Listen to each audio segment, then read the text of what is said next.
Hello, one and all, to everyone out there. I hope you had a to all of our American listeners out there, I hope you had a great 4th of July. That's right. Um, to everyone else in the world, I hope you had a great Thursday.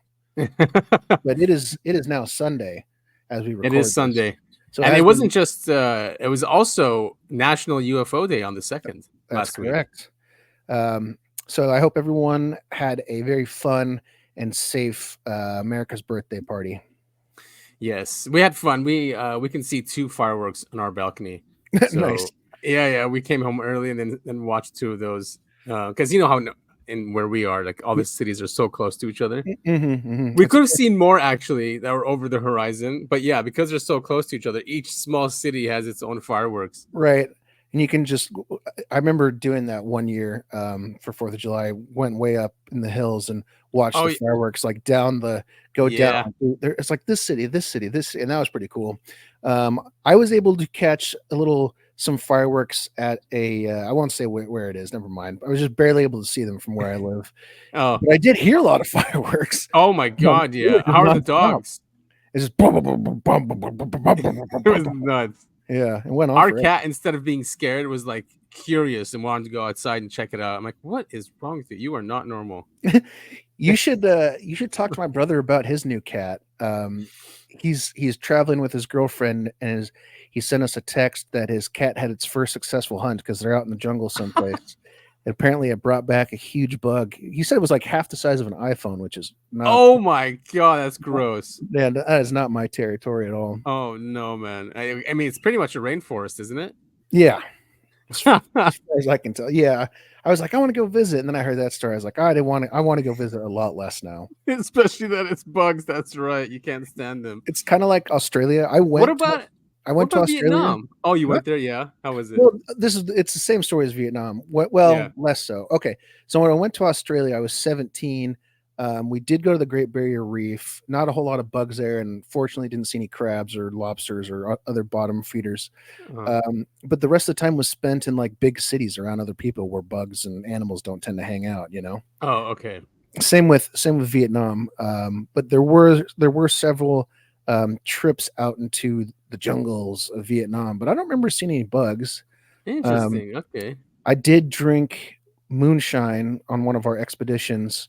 That Mhm. it's one of those things where they ferment like dead snakes or Oh, spiders, and then they oh make my god. moonshine out of it.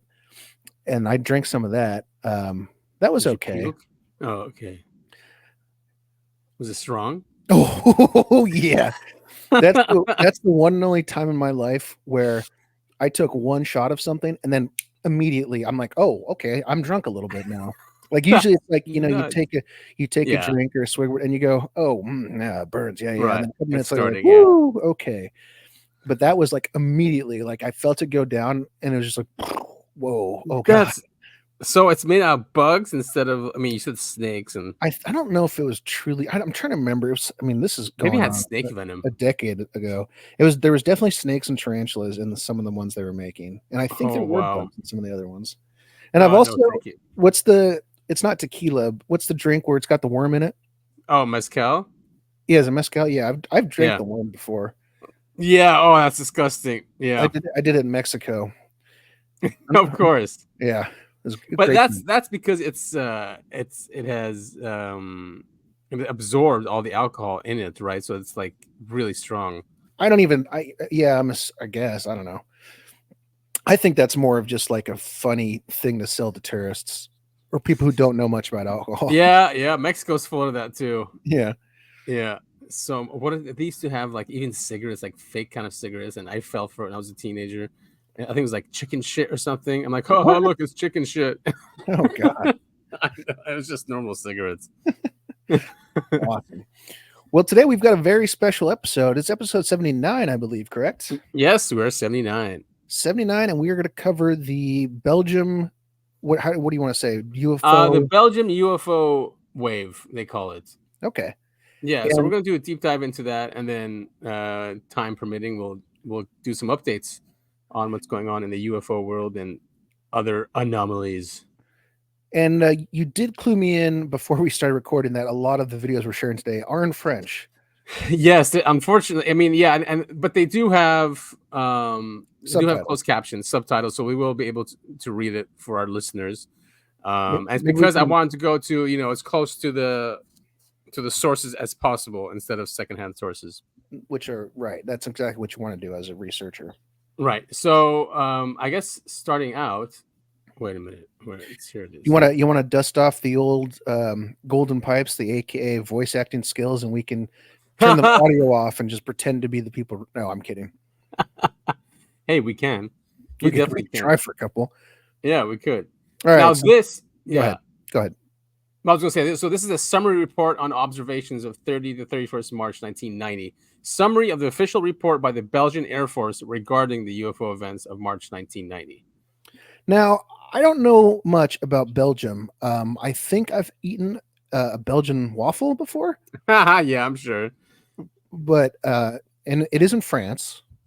Well, no, it's a small country by See, itself. see, I told you. Yeah, but they speak French. They, That was the joke yeah. I was going to make.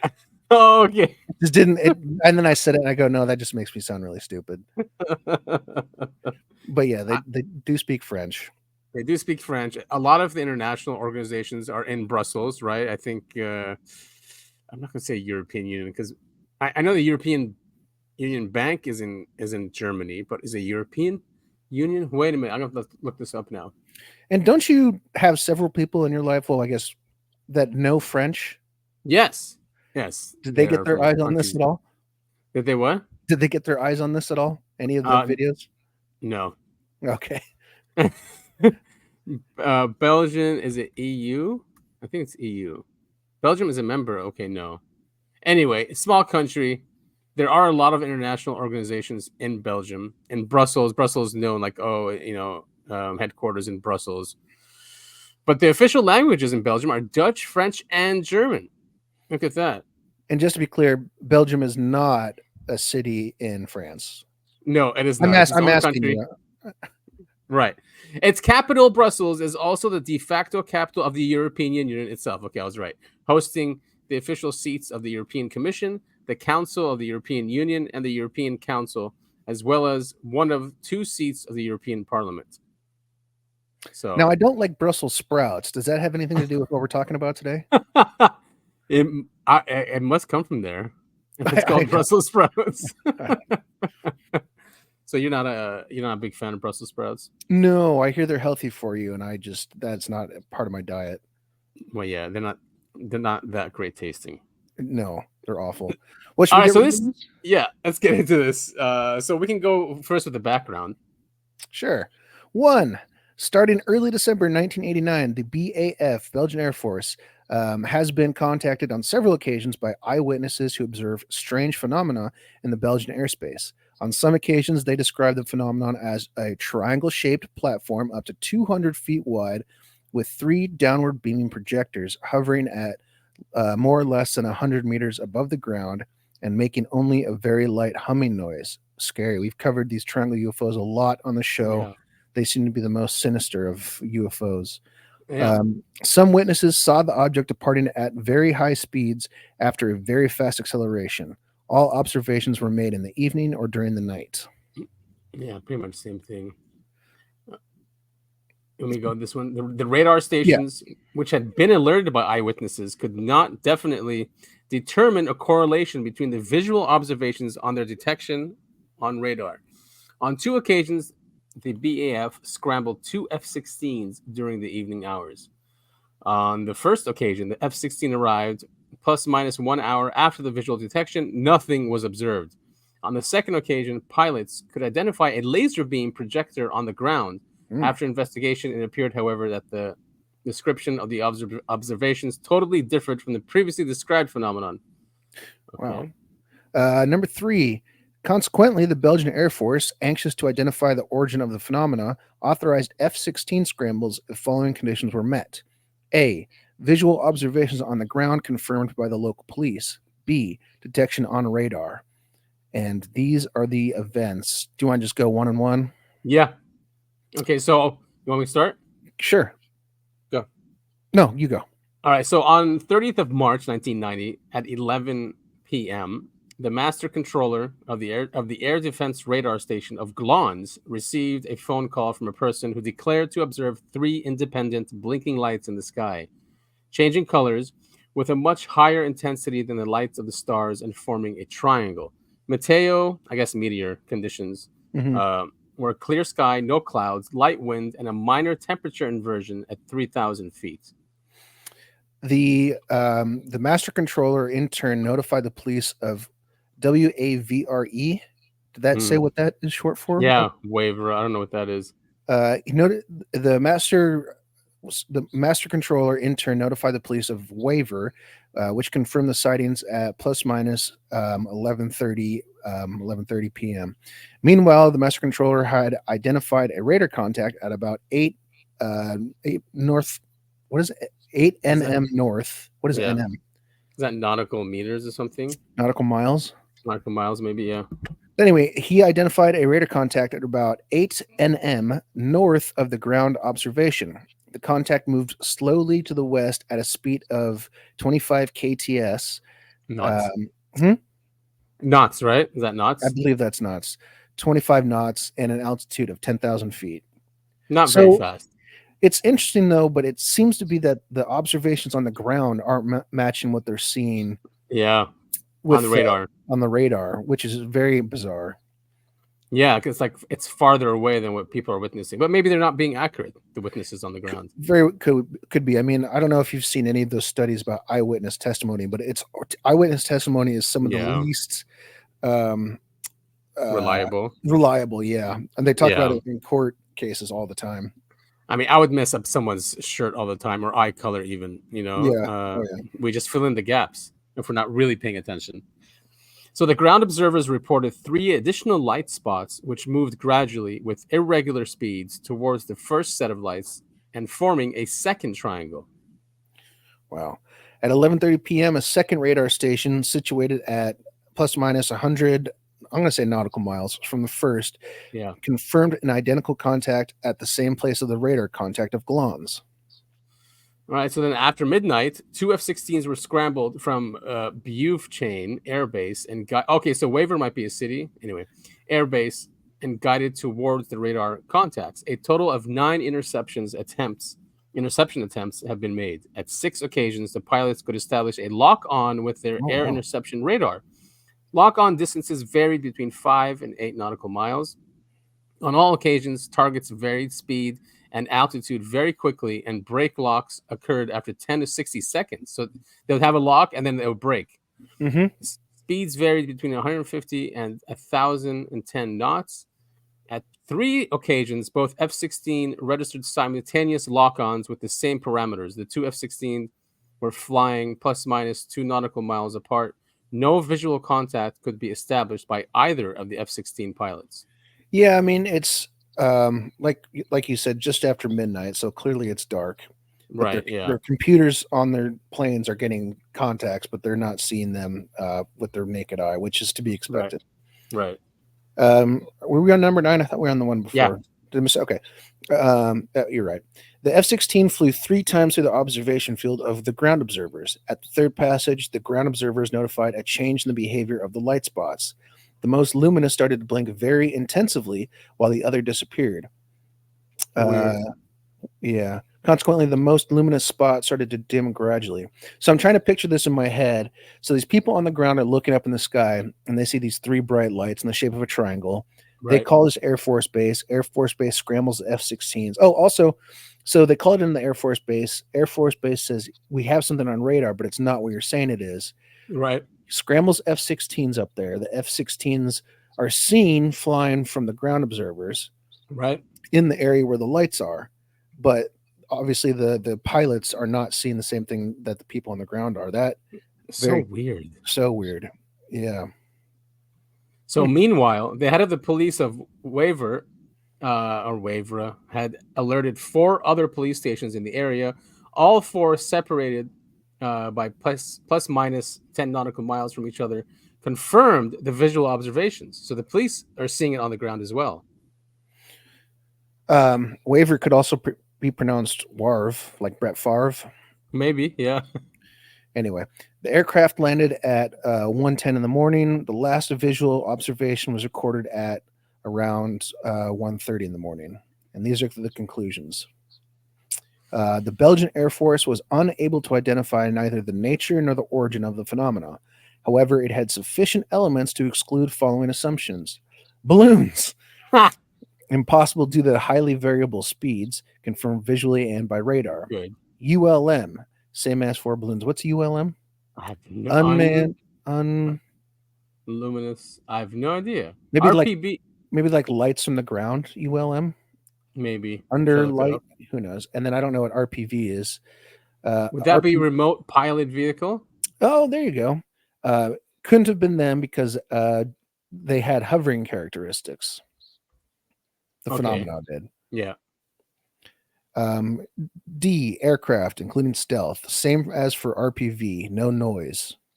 They did say there was a light humming, though, but aircraft, obviously, we all know how loud those things Exactly. Yeah. are. Laser projections or mirages, unlikely due to the lack of projection surface, no cloud. Good point. Okay, so that's what this is the thing I thought ULM was. Never mind. ULM is something else. Light spots have been observed from different locations. Light spots moved over distance of more than 15 nautical miles. Form of enlightened part of spots has been observed with spectacles. Laser projections or mirages cannot be detected by radar. Very good point. And it's signed W.D. Brower. Colonel, I guess. That's a title. Colonel V1 SBH. Is that ultralight material? Oh, good call. Yeah. Same as for balloons. So yeah, same a lot thing. Of sense. Yeah. Like trash, basically. Right. Okay, and it can't have the variable speed. So that's out of so basically it's none of these. So it's got to be something else. Mm-hmm. So that's from the Air Force report, and there's this one, a news report about it. So how do you want to? Is this one in French? This one is not. This one's in English. Okay, all right. Then I'll save my question for one of the French videos. Okay. Perhaps the most convincing evidence for UFOs can be found in Brussels, of all places. For a period of about 2 years, the whole country was affected by a wave of sightings. They'd been seen by witnesses, the police, and by local radar stations. The Belgian army was forced to take the claims seriously. They allowed their F-16 fighter aircraft to be involved in trying to intercept these UFOs. They had the full backing of the chief of the Belgian air staff, Colonel de Brouwer. Initially, we thought... Oh, that's the guy who signed it, de Brouwer. So that's this guy right here. I nailed it. You did. Good one. That some of these observations were caused by atmospheric interference, such as weather conditions or electromagnetic interference. But later on, we found out that at certain moments, indeed, we could relate one visual observation with one observation on the radar. And of course, then we said, well, to have a confirmation, it may be very useful to have an additional observation from an aircraft.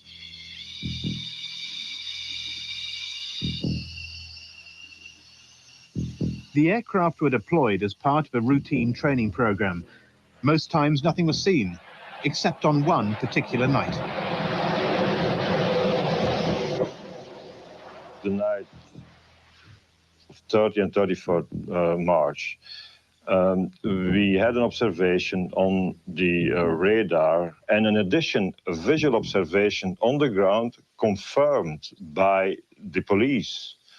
We decided to send 2 airplanes in the air around midnight. This video of the F-16's radar track of the object showed the performance of a vehicle of a totally unknown origin. The Air Force were at a complete loss to explain their findings.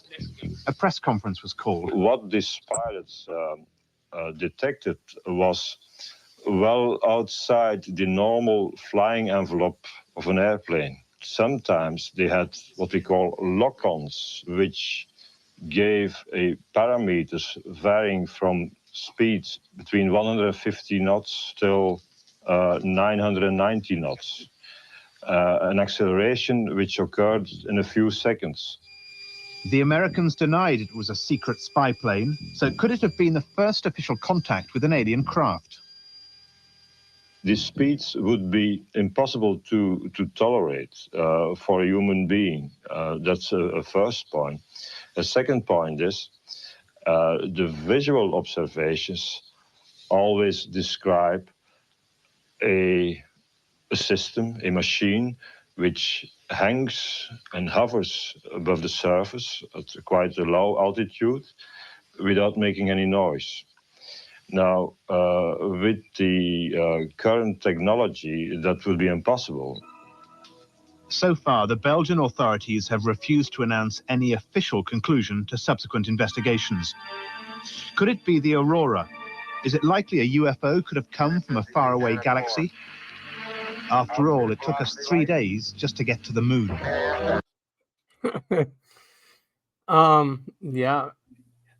That was great. I forgot to introduce this at the beginning of the show, by the way, but we can move past that. I just, it's interesting. They keep coming back to like the spy plane stuff. Oh, it's a spy plane. It's probably a Right. spy plane. Yeah. And I mean, I don't know, because we've talked about humans co-opting alien technology. He's got a point, but so based on the technology at the time, as we know it, or as well Right. as we're told, I mean, he's right. There's no way they could be moving that fast. You'd be turned into paste on the inside of the ship. Yeah. But if we have some sort of alien technology that negates that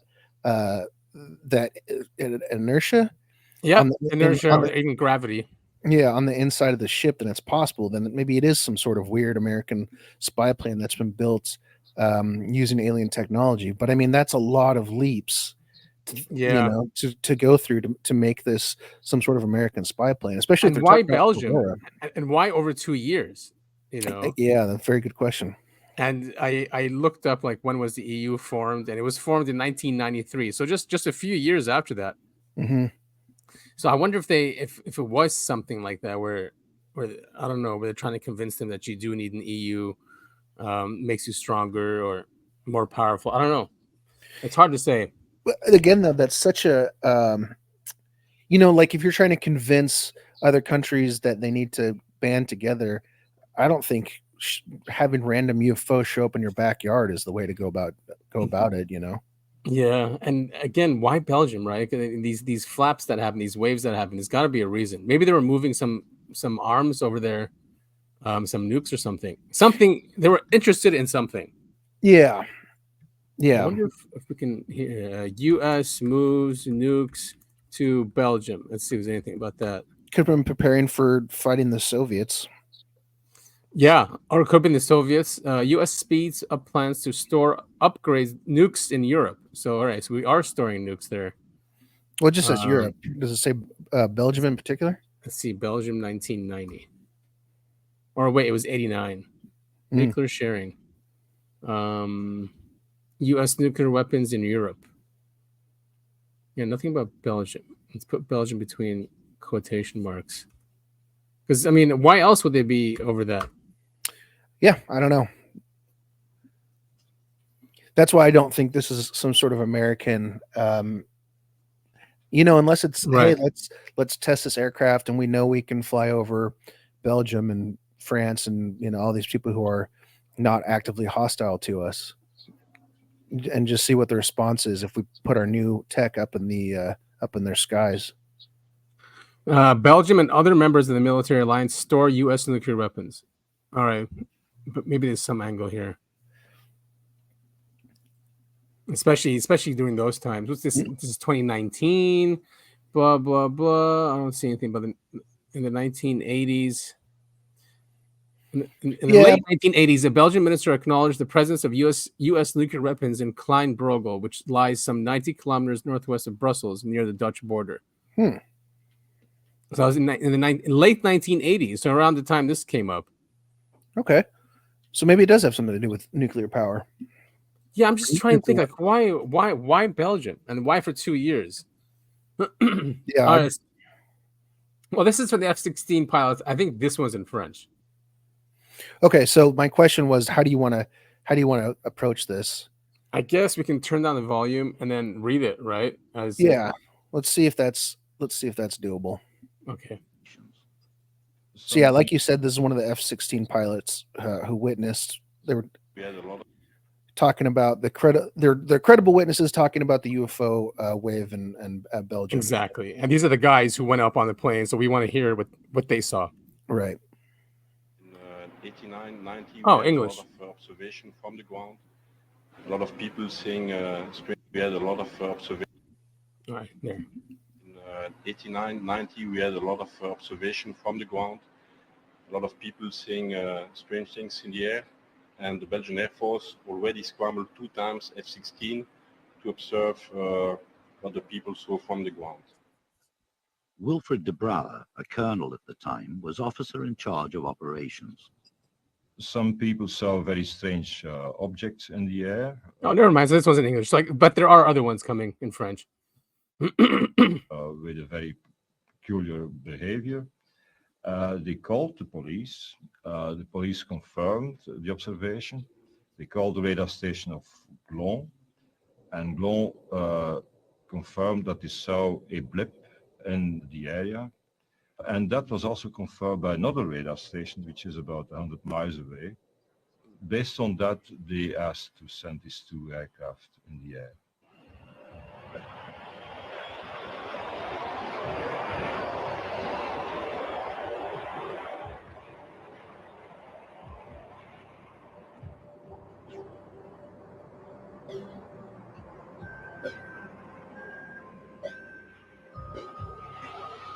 Exact position of the mission.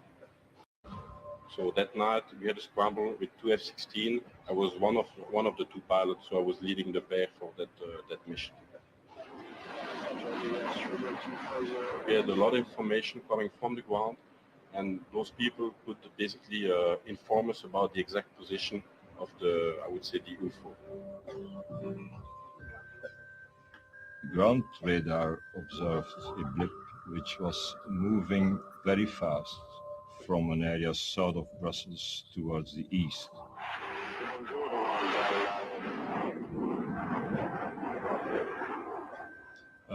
The aircraft were in the near vicinity and, of course, tried to detect that particular object. And the 2 aircraft confirmed that they had a lock-on which showed the speed of 700 knots, around 700 knots. The F-16s had repeated locks onto the UFO, but as they closed in, it changed direction and speed with extraordinary maneuverability. The pilots had no doubt that the target was real. We had a different radar contact on the target, so it happens at least 3-4 times, where we could acquire a radar lock-on with the F-16, and we knew that at least 1 or 2 times we had exactly the same contact as the one which was on the screen on the ground.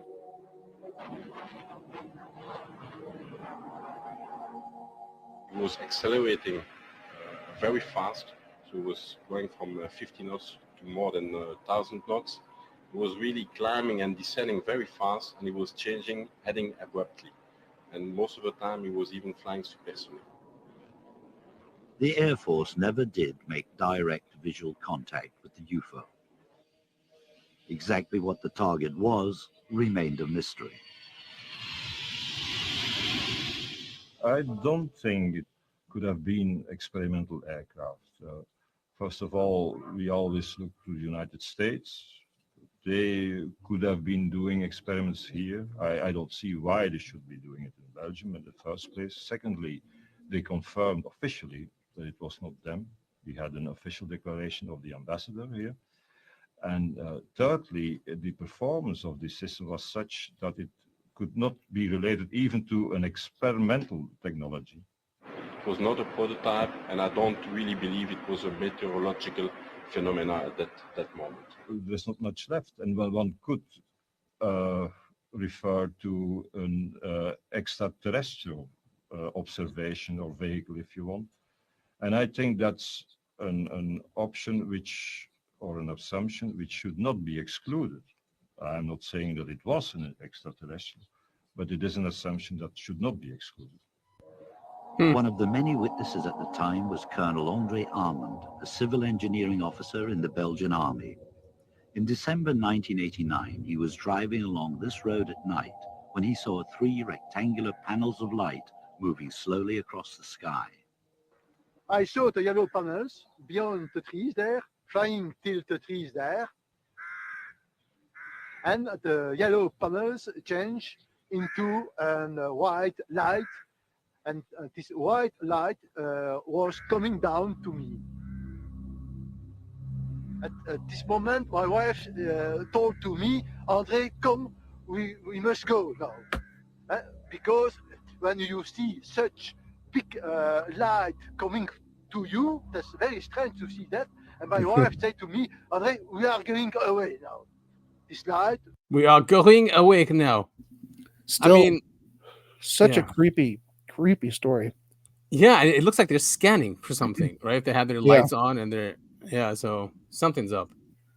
Disappears, and I saw only 3 yellow, white, smaller lights, triangular. The center, the red light, pulsing, always pulsing. And this object was flying away very, very fast in this direction. In the following months, there were many similar sightings of a strange triangle of lights, not only in the countryside, but also hovering over the rooftops in the center of Brussels. Oh, God. Marcel Alfarano, a shopkeeper, managed to capture it on his camcorder. Whoa. It happened at about 2:20 in the morning on the night of the 31st of March. I took my camera and I went upstairs. It was at that moment that I saw in the distance 2 lights. They were bigger than car headlights and they were slowly coming towards me. They were moving very slowly, high above the rooftops there. And as they got closer, I could see there was a 3rd light behind the other 2. They stopped over there. I realized it was not a plane. It was something bizarre, something unrecognizable. Later, some people from the government phoned me and they say I should not get too carried away. They said I should say it was a plane I had filmed.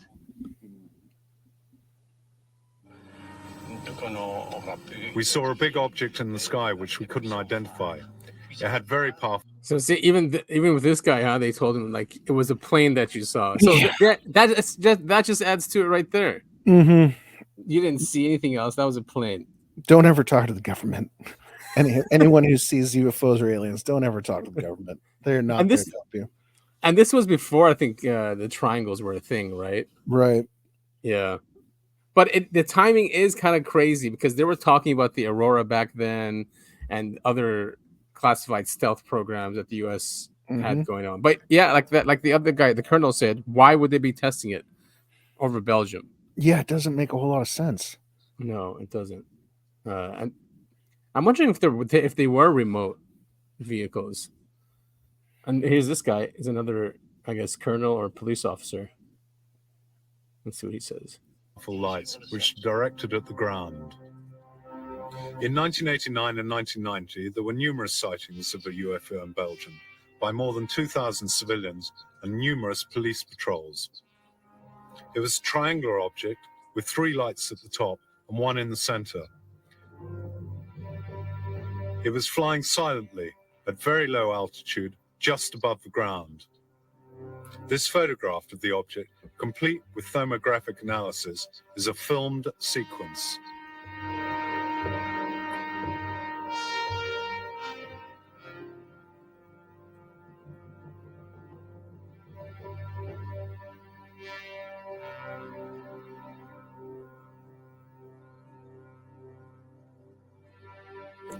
Belgian military aviation authorities have officially joined a collaborative study of the case. After ground radar revealed the presence of the object, some jet fighters were scrambled to intercept the UFO, but without success, because the object performed some incredible maneuvers, demonstrating it was in some way guided. Was it an experimental military aircraft, like the stealth bomber?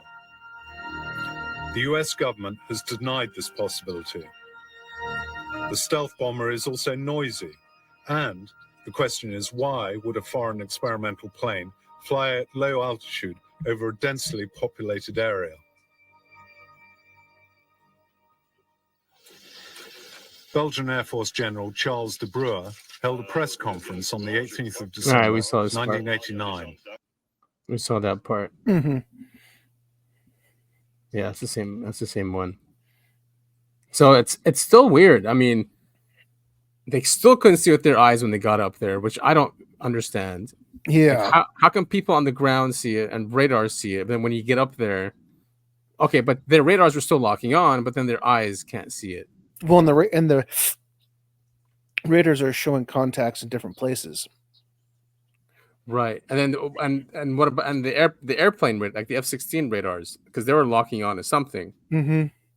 Yeah, that's why I don't think this is some sort of stealth Aurora bomber. I mean, because specifically not the Aurora, because the Aurora is pretty loud. And right. So, yeah. And we didn't have drones back then. I mean, we could have. I mean, I read reports of us having kind of drone or remote control aircraft in the 60s, but then those would make noise. Right. Yeah, I don't know. This is a bizarre case. This is really cool. And they were big too, so it can't be small drones. These things were, at least 30 feet in diameter. It looks like, right? Not diameter, but 30 feet long, or wingspan. Yeah, wingspan. So here's the ones in French. So I don't know how we're gonna do this. I guess reading it. Belgian residents on what they saw during the UFO flap. Well, let's try it. If we don't like it, we can just summarize the video. So there were 2,000 plus of these that saw something happening. All right. So wait, let me get it down more. Can you back it up to the very beginning? Yeah. I like on mobile, you can go back like 30 seconds. Desktop, you can't. And then at that moment, the object moved forward, and we clearly saw that there were two big headlights. I estimate them to be about 1 meter in diameter. Oh, that's fast. And then it passed just above us. I think we could not have seen it better. And when it passed, we clearly saw that it had a triangular shape. And at each end, there was a red-orange flash. There's a picture of it. Yeah. New woman. And so I approached the window, and I looked at this thing going over my house. So it happened here right above your house. And she confirms, yes, really above the house.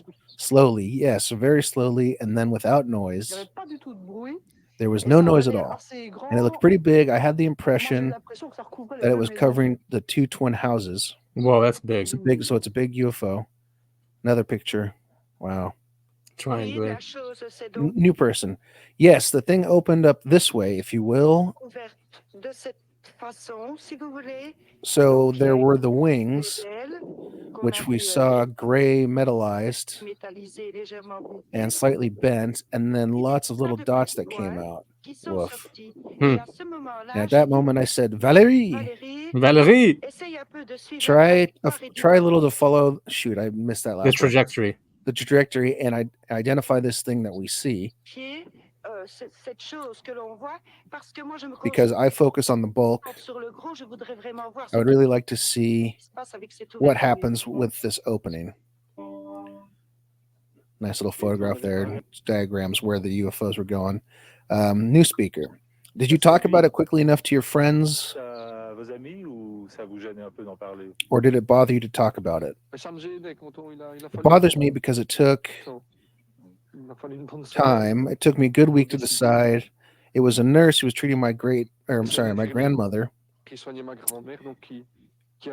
So she insisted a little. She gave me the phone number of SOBEPS. That's an acronym for something. SOBEPS, the Belgian Society for the Study of Spatial Phenomena, has collected the testimonies of hundreds of Belgians who still have not returned.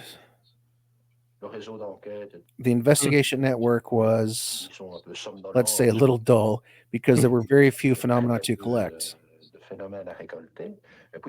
And then, of course, these events broke out on the 29th. On the Penn side, it was really unbelievable the number of information that fell like an avalanche on November 29, 1989 in the Liège region. More than 200 people saw pass just above them massive triangular objects. Wow. Large as houses. Flying at very low altitude, slowly without noise. And capable of very abrupt accelerations. Wowzers. Seriously. In a year, there will be nearly 1,000 independent observations of each other that have made it possible to reconstruct the movement of the objects.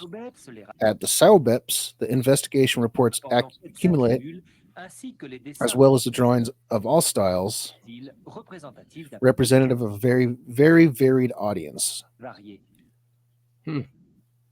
the eyewitnesses are not alone. The F-16s of the Belgian Army have recorded unidentified echoes on their radar screens. Following the testimony of a policeman who saw strange lights in the sky, they took off on the evening of March 31st, 1991. At the press conference that followed, the military will admit that every time an object was well located by one of the radars, it instantly changed flight direction. Wow. And disappeared from the screens. Here he is again, De Brouwer. But there were several moments when the radar of the Glon observed something. And the pilots themselves recorded something on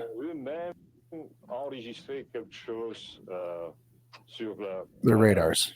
I could have finished that sentence.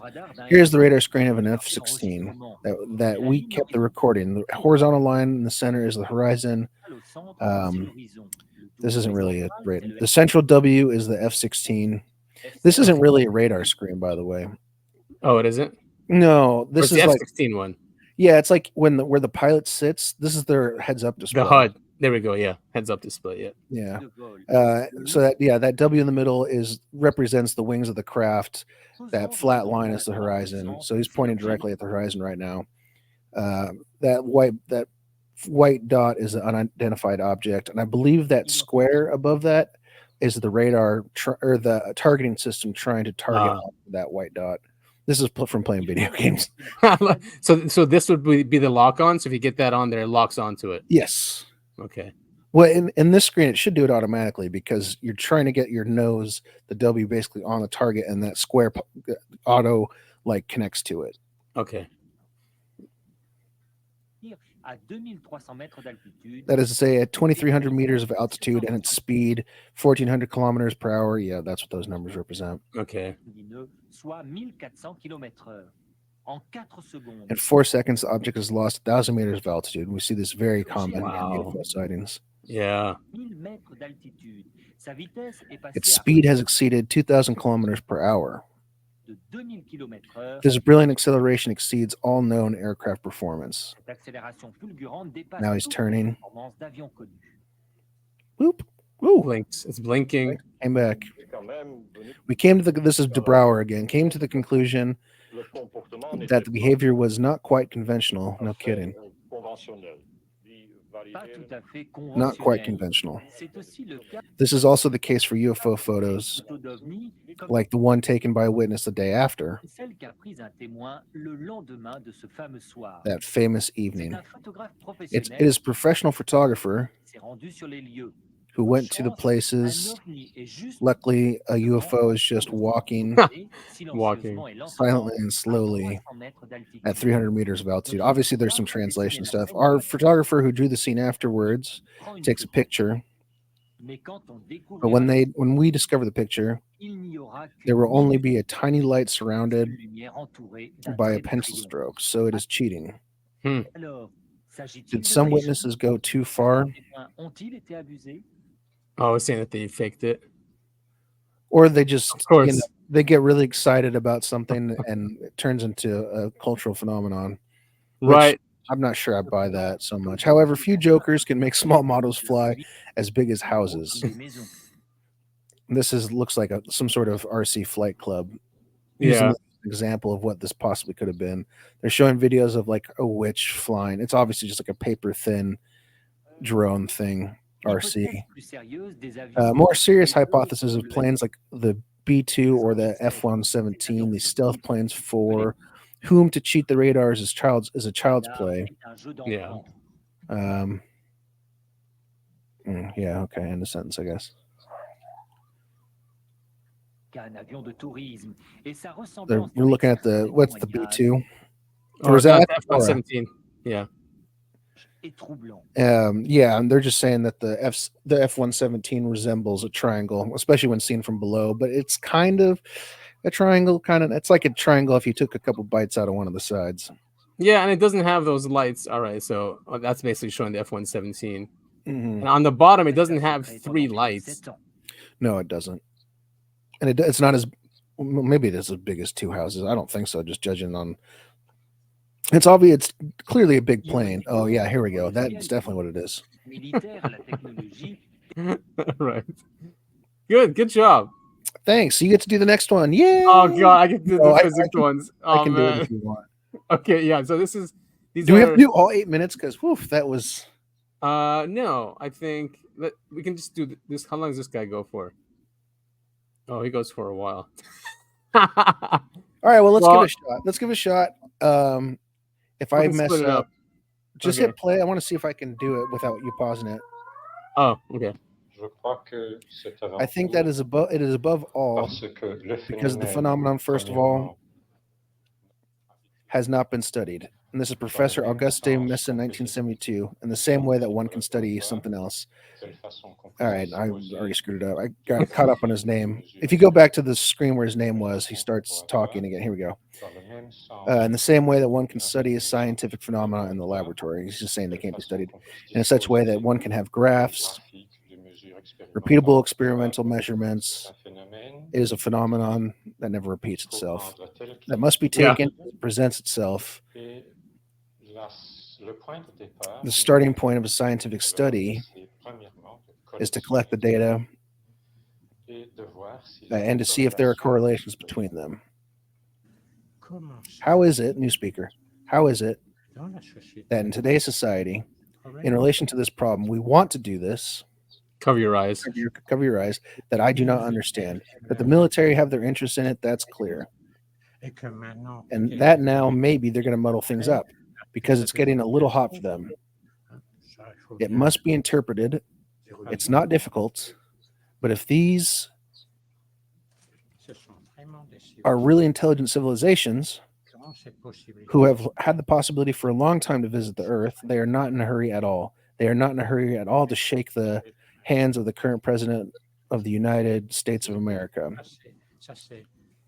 This is a slow provocation, on the other hand. That would be what would be logical is that they give us enough signs, sometimes provocative, for us to think about. And sometimes there are heavy things.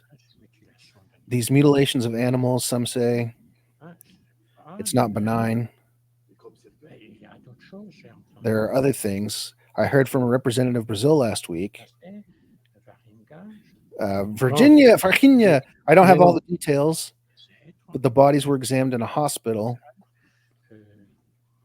We have a lot of information. Of course, it doesn't go through the media, but I think it's not by chance either. We have allowed certain things to happen to see what's going on. And I think the Belgian variant is interpreted like that. It's not because of the motorways that are lit in Belgium. That's not their business. But in Belgium, you have all kinds of international organizations. Yep. Like the European Union. Yep. You have NATO. Oh, NATO's there. For them, it's interesting to see what happens.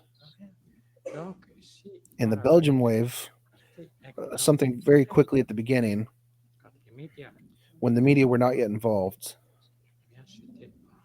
it was remarkably coherent. I was very surprised. Could it have been like Aurora? Questioned by the reporter. It makes a lot of noise. Aurora.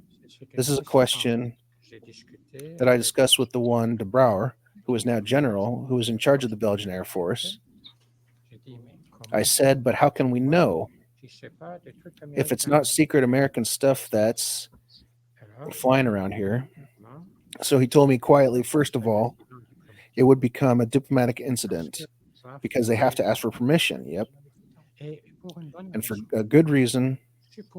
Let's suppose because it's quite absurd to do experiments here when they have large areas in the United States, large in the U.S.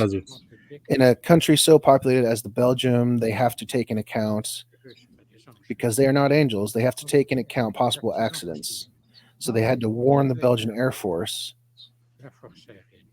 which monitors the sky, the police, etc. We had to have a structure, even if it was very restricted, to be able to intervene in the event of an accident. There's nothing like that. On the contrary, when we officially asked the American embassy, they denied it. And there was an article in the newspaper where it was written, your UFOs are not our F-117s, because there were people, obviously, it was not Aurora at the time. It was the F-117. But you see, the technique is always to say something that is secret, that we cannot control. Ah, that's it. That's not an explanation. It's what we call an unknown variable of adjustment. Yes, that's it. It's an interesting mental act to say to yourself, and if it was that, what would be the consequences? But then you have to be logical and say, here, the consequences would be that. So he's basically coming on, he's going out and just saying how ridiculous of a theory that the Americans were flying the F-117s airspace, because that's what he's talking about. We say, you got to make sure the police know, your military knows, because if there's an accident, that's an international incident. Yeah. And diplomatic incident. Exactly. Yes. It's interesting. He said before the media came in, so he's saying that media basically came in and started whitewashing this, or shocker. That's the F-117. That's the Aurora. That's something secret. And he's like, that is not a way to explain this away. Right. Smart guy.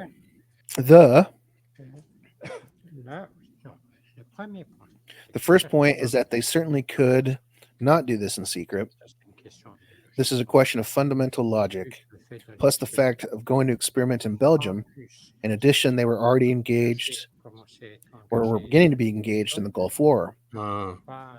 We are not going to fly around like that in a friendly country in this way. This is completely crazy. But it is a hypothesis that some people object a lot to. Why? Because it cannot be extraterrestrial. So it can be anything you want as long as it's not extraterrestrial. Yes, I like that. I don't know, but we live with that. We've lived with that in the past with a lot of other things. There were people who didn't want to know anything, as they said, man descends from apes. It's a little bit more complicated than that. But that was the idea. That's the impossible thing we're fighting against. You have to let time pass, as Planck said. Sometimes generations have to die so that young people who find it more natural have objections that disappear. An example, there was an observation where an object like that There was a violent wind. It was a storm. It was going against the wind. There's another observation. You have an object. It will show like this. He's holding his hand straight up. It is a triangle that stands vertical. Whoa. And it rotated around its axis. So that's really amazing. If Aurora or an F-117 or whatever craft could do that, no, it's just not realistic. When we deal with the scientific subject, there is a scientific debate, and everyone has to submit to that. That's the rule with the referees in the review. That's how it is. And I said in my texts that if a scientist has an amateurish objection, they say it. And what is important is that there is room for mistakes. Everyone can make a mistake. But we can't stay in the past. So if we see that something is wrong, I have to say it in French. We have to correct it. That's the ethics. Very smart guy, and that is a theme we have talked about. That was Mason Auguste. Yeah, professor of physics. We have talked about that mindset a lot on the show, where people go, "Oh, no, that can't be true," because we know, we know humans only came out of the mud 10,000 years ago. We didn't use tools until 5,000 years ago. Oh, there's just no way. There's just no way. Yeah, exactly. That narrative, pushing that narrative. Yeah. Or that paradigm, and they don't want to rock the boat. When people's like realities change, it's just a shock.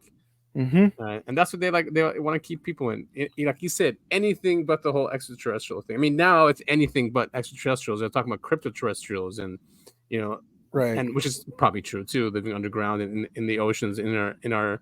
I mean, that's been just clogging up the news cycle. By the way, is that Harvard report, which we covered 2 weeks ago. But I get these reports, every day, and it's still that every single outlet is covering it. So that makes me weary when every single media outlet is covering the whole crypto-terrestrial thing. Yeah, it's frustrating. Yeah, and so there was some argument that, if we keep pushing this crypto-terrestrial thing, we are actually giving the visitors an excuse to have a claim on some land, something like that, because that they were here before us. Kind of thing. Mm-hmm. So I always thought that was a really dumb argument. If you can find one piece of the world where the victors of some battle didn't set up, point me at it.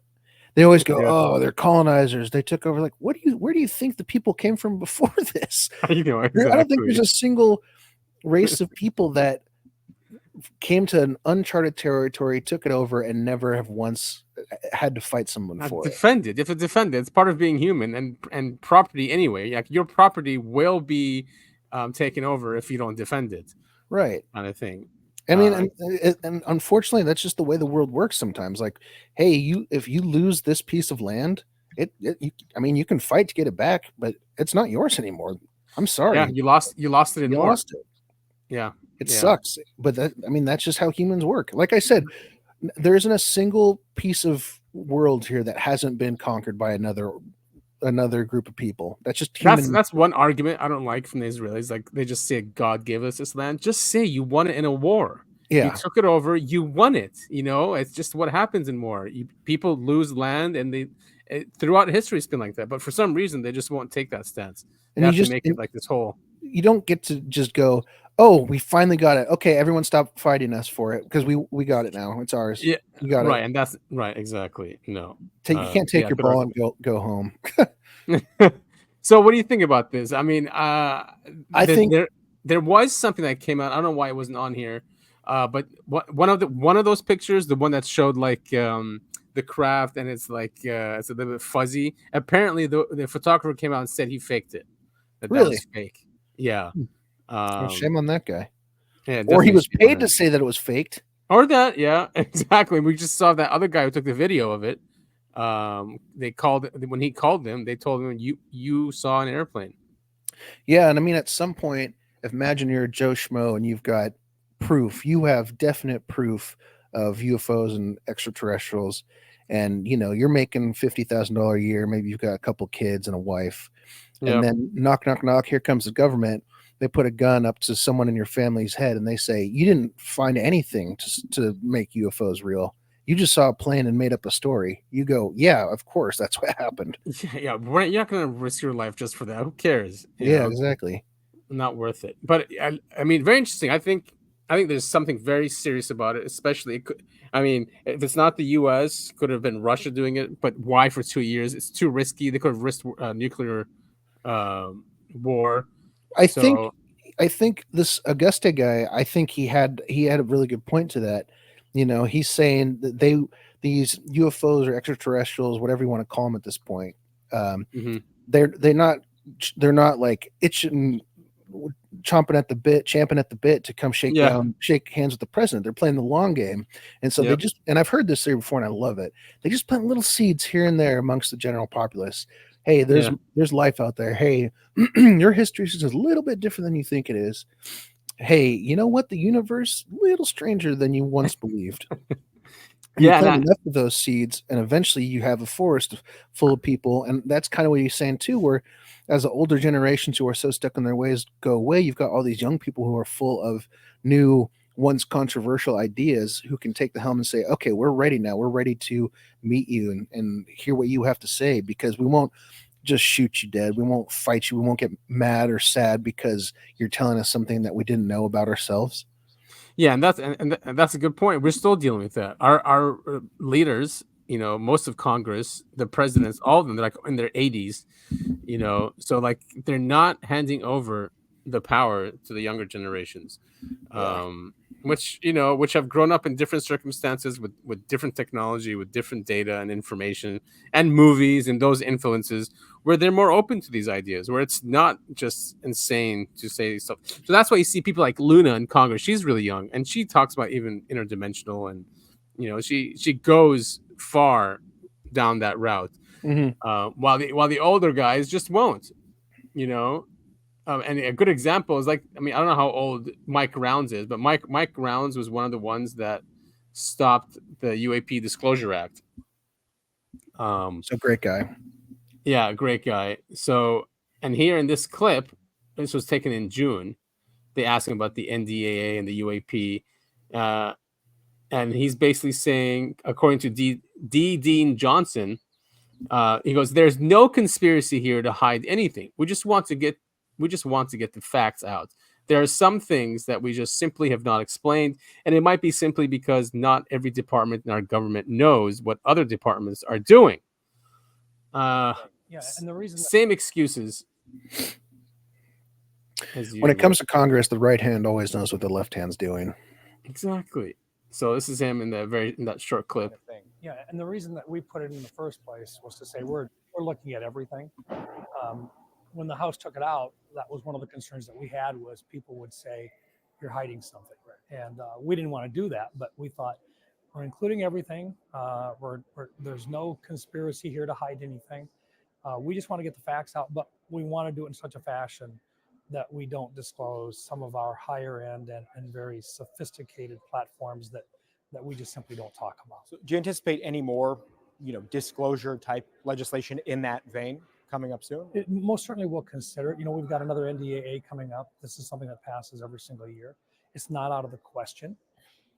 Arrow right now is putting together, that's as your viewers know, that's the Air Force's response, or the Department of Defense's response to looking at these unidentified aerial phenomena. We've already read their first report. Their second report will be due out over the next couple of months. And I've had a chance to go through the classified version as well. There are some questions in there that I have, because there are some things that we just simply have not explained. And it might be simply because not every department in our government knows what other departments are doing.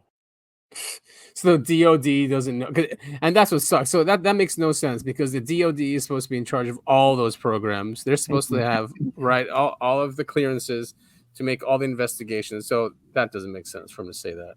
I mean, obviously not everyone in the DOD knows what's going on, but at least the ones that are tasked with finding out should know. Right. Right. Exactly. But I mean, we're in 2024 now. We just did the Belgian UFO wave, and that was in 1989, 1990. So you're talking about 34 years ago. 34 years ago is when that happened, and they're still saying there's nothing, no conspiracy here. There's nothing going on, and that it could be our secret stuff. So it's the same old excuses, same narrative. How do they do it? Just do they? All these guys give like one piece of paper and say, "All right, these are your talking points. You can't say anything else."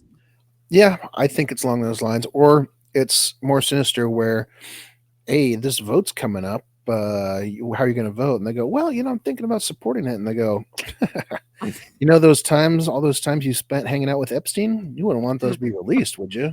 Oh yeah, there's that too. I mean, the intelligence community just runs everything. Yeah. So, and I guess so. Rounds actually, he is the one who supported it. So because he's a senator, this guy's standing around. So he said the Congress are the one that gutted it, and he goes, "It's too bad because now everyone thinks we're hiding something." Right. Well, yes, of course. Did you see this huge UFO? I did.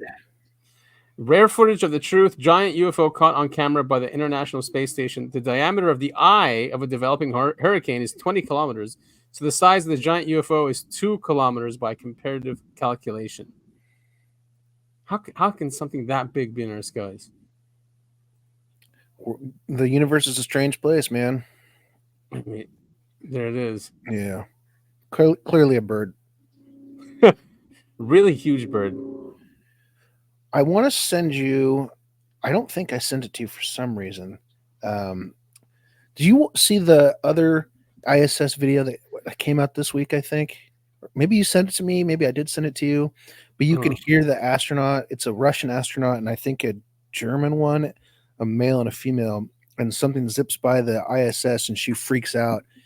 And the male astronaut tries to calm her down. You know what I'm talking about? Did you see that? No, so I put ISS UFO. Let's see, latest.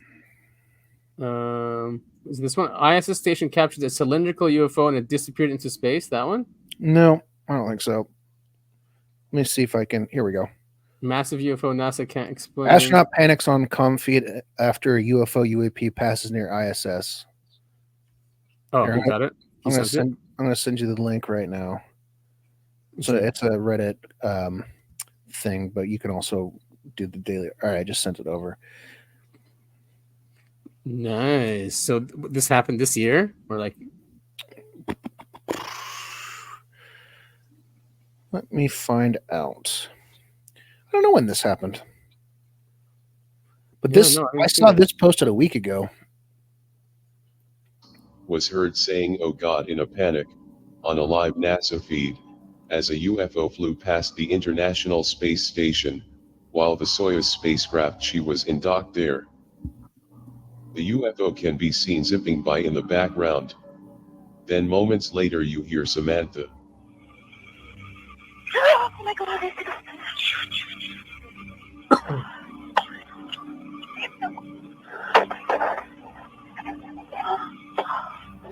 Далее около 25 при скорости минус 0,12.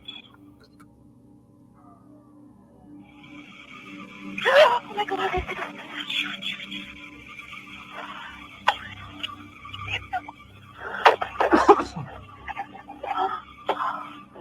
Далее около 25 при скорости минус 0,12. You can also hear her Russian colleague trying to calm her down.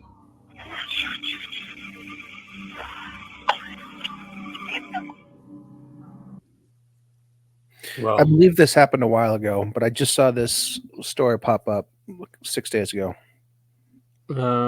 So we have Russians on there, or is this the Mir space station? So if you look actually back up, no, this is the International Space Station. If you look back up, you can see the CC thing on the screen right now, like on the their screen here. Yeah, see on the outside of that, that's the Russian. Docker, and so she's Italian, I believe, and then it's the Russian guy who's going shh, shh, shh, calm down, or whatever he's saying in Russian. Yeah, wasn't she briefed? You think they? Yeah. These are crazy. Ooh, this is crazy. Yeah, Manitoba, Canada. Strange Manitoba. bright. Manitoba. Strange bright unknown objects spotted in the sky over Winnipeg River. New York Post. Okay. I don't want to be. You know what? I'll hold judgment until the whole video plays. Okay. It was brighter. Two bright lights way above the tree line on the south shore. I mean, looks like fishing boats for now. I guess that must be. Is that Traverse Bay? Look, there's another one there. Oh. Never mind. Two doubles? Yo, I think we're seeing some aliens. For real. I'm trying to zoom in here. Trying to zoom in here. Come on, zoom in. He tried. He doesn't have a good enough camera, There's and other it's two no just showed lighting. It's like a camcorder. I'm walking towards it. That is bright. Yeah, I don't know. Okay, never mind. From like when you had it paused, it looked like there were streaks behind it, but that was just video artifacts. And so I was like, I don't want to be that guy, but this looks like an asteroid breaking up. But then after watching the footage, now I definitely don't think that's what that was. Large sun-like UFO spotted in Canada. I think we're seeing aliens. What's this guy saying? Maybe they answered my call. All right. Not a lot of traction. No. I think it was a lot. The New York Post one. If they did it, they probably have more interaction. Anyway, people are seeing crazy stuff all around us all the time. It's wild. Yeah, there's a cigar-shaped one also. That was in an air show. They always go by air shows. Yeah, they want to see what all the hubbub's about. Or playing. Yeah. That thing had to have been moving. It caused the pilots to lose control. Well, yeah. I mean, how fast would that have to be moving? This looks like old footage, like from the 90s footage or early 2000s. Oh yeah. Even the news that there's video. So 90s probably. Yeah, look at that. They ejected. Oh wow. I mean, it could be. Is that a missile? I don't know. I feel like it'd be super obvious if it had been hit by a missile or something.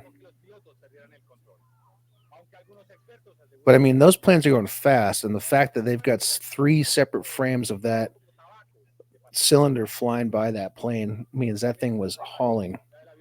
But why would they just take out an airplane like that? Weird. Yeah, but I don't think they're taking out the airplane, not on purpose anyway. Just playing with it. Could be. I mean, who knows? Who knows what an alien truly is thinking at this moment? Maybe this is their way of trying to communicate. They see a bunch of humans looking at planes and go, oh, these humans like planes. They must worship the planes. The planes must be their gods. And then they go and try and hang out with the planes and then accidentally crash them. Sorry for killing your god, humans. What was that movie where you thought cars were the dominant species? Oh yeah. Hitchhiker's Guide. Hitchhiker's Guide, that's right. He got hit by the car. Yeah. This happened in Red Rock.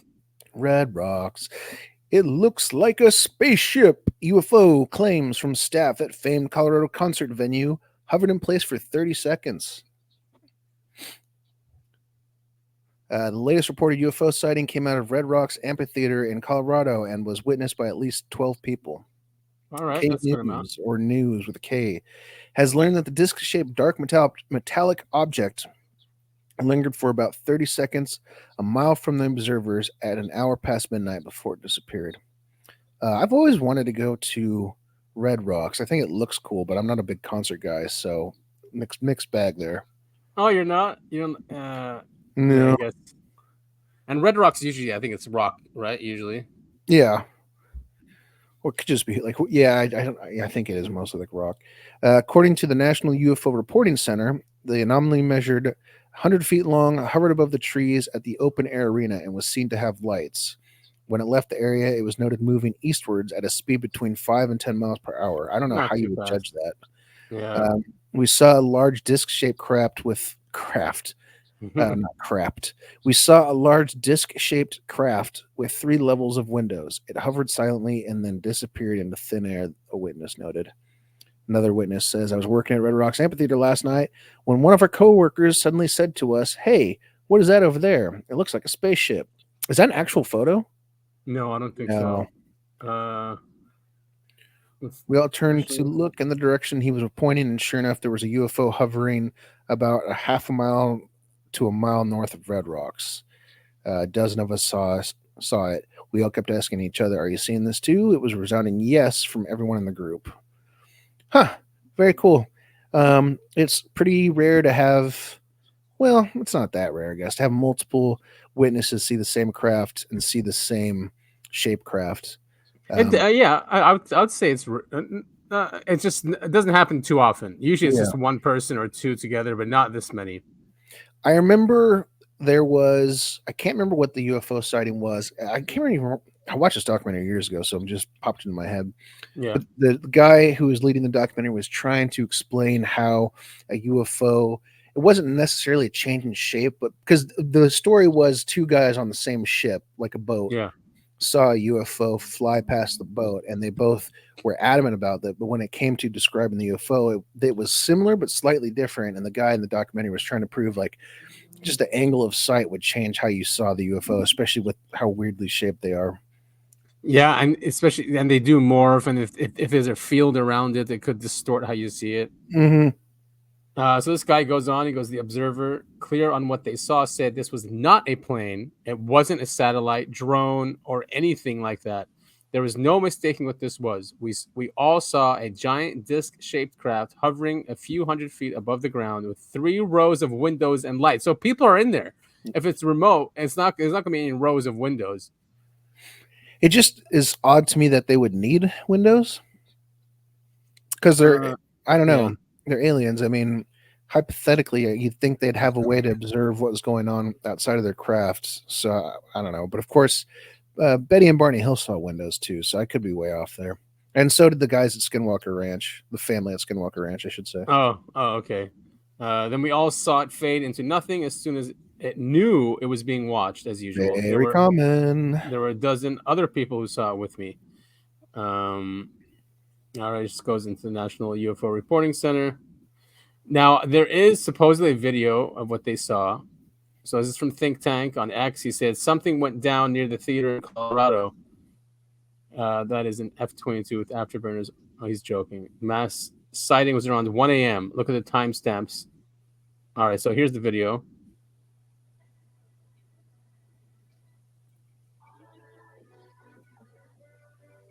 That doesn't look like 5 or 10 miles per hour.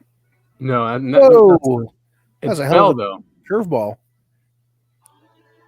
Now, these shows, they do have drones, a ton of them. Yeah, that looks like a drone more than I think it looks like. I agree. The witnesses described it hovering there, and then once they all noticed it, it was there for just like what they say, 10 seconds, and then it kind of faded away. This looks more like a drone to me. It does act like a drone. And it doesn't. It moves way too fast for what they're referring to. All the witnesses said something different. I guess here he's mapping out all the military vehicles around there. Have you looked at have you ever used that app before? What is it? Something Aware, right? I think it's called Flight Aware. Radar. Was it Flight Aware? Flight Radar. I used to have it on my phone because I'd go outside on break or whatever, and I'd see a plane flying overhead. And where I work is pretty close to a military base, and so I always track up what was flying overhead on my phone. It was kind of fun for a little bit, and then you realize, like, what am I doing? I mean, if you want to make sure what you're looking at is not a plane, that's a good way. But I mean, it's always really obvious that it's a plane. They even have apps for satellites, so you can look up in the sky and make sure you're looking at a satellite. Even supposed secret ones, they're tracking those as well. Interesting. Yeah, a couple of the flights I tracked, like, see how this one says BLV to COS, and like lists a type of plane. Like the ones that you see that are military often don't have any designation that shows up on my little free app. Like this one, NA. It doesn't even show what it is. It won't say where it's from and where it's going like all the other ones will. United States Navy. Interesting. All right, so there was a lot of activity. Yeah. Well, I mean, I appreciate the effort that they're going into trying to figure out what things are. Yeah, absolutely. I mean, if 12 people saw it, it just sucks. Everyone's got a phone at these events or binoculars or something. So it's weird that, I mean, that's the thing, right? It notices and it's gone. You have 30 seconds or less to take out whatever you have and to make sure you're stable and stabilized enough where you can take a good video of it. Well, and once again, here we are, nighttime. You're filming a light in the sky. You're not. How many times have we seen that footage? It never turns out to look any good. No, it doesn't. Man, you see those P900 or P9000, the Nikon. Is that the one where like all the videos start off with like, oh look, it's people on the beach, and then it zooms out and zooms out and zooms out, and it turns out whoever's using the camera is like 500 miles away. Yes, that one. Yeah, that's sick. So I mean, that'd be great to have in any of these things. Yeah, but they're expensive. Oh, obviously. For sure. They're probably like $1,200 or something. SpaceX targeting July 31st for launch of historic Polaris Dawn astronaut mission.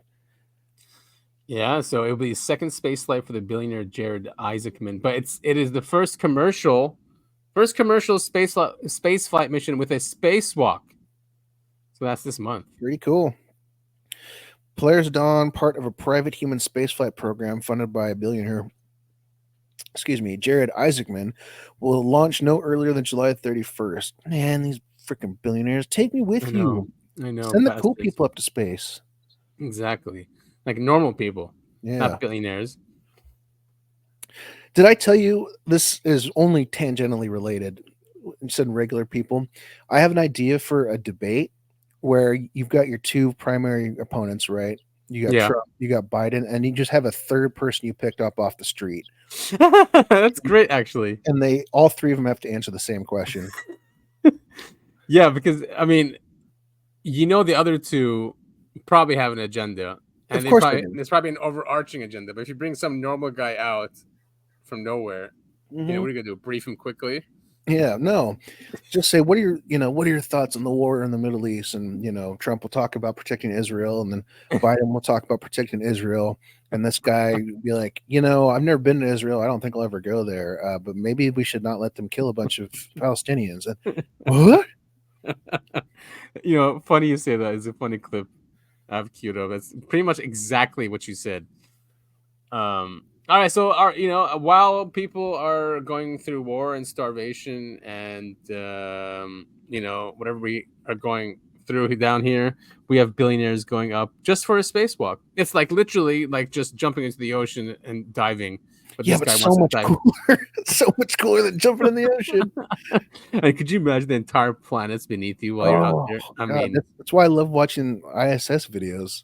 Yeah, have you ever watched the IMAX ones? Because they took an IMAX camera once. Did you watch that? Yeah, it was unbelievable. Dude, yeah, so cool. So apparently there's a new one.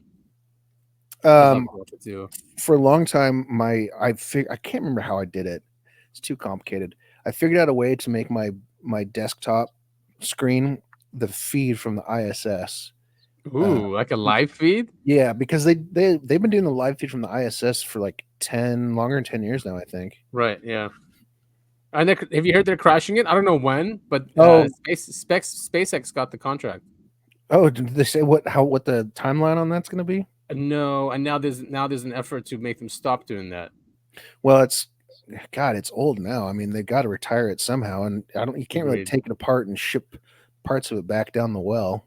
No, I mean, it's a bunch of space construction companies now, so they are planning lots of stuff in orbit. Like 2001, or could be all lies. More like 3001 at this rate.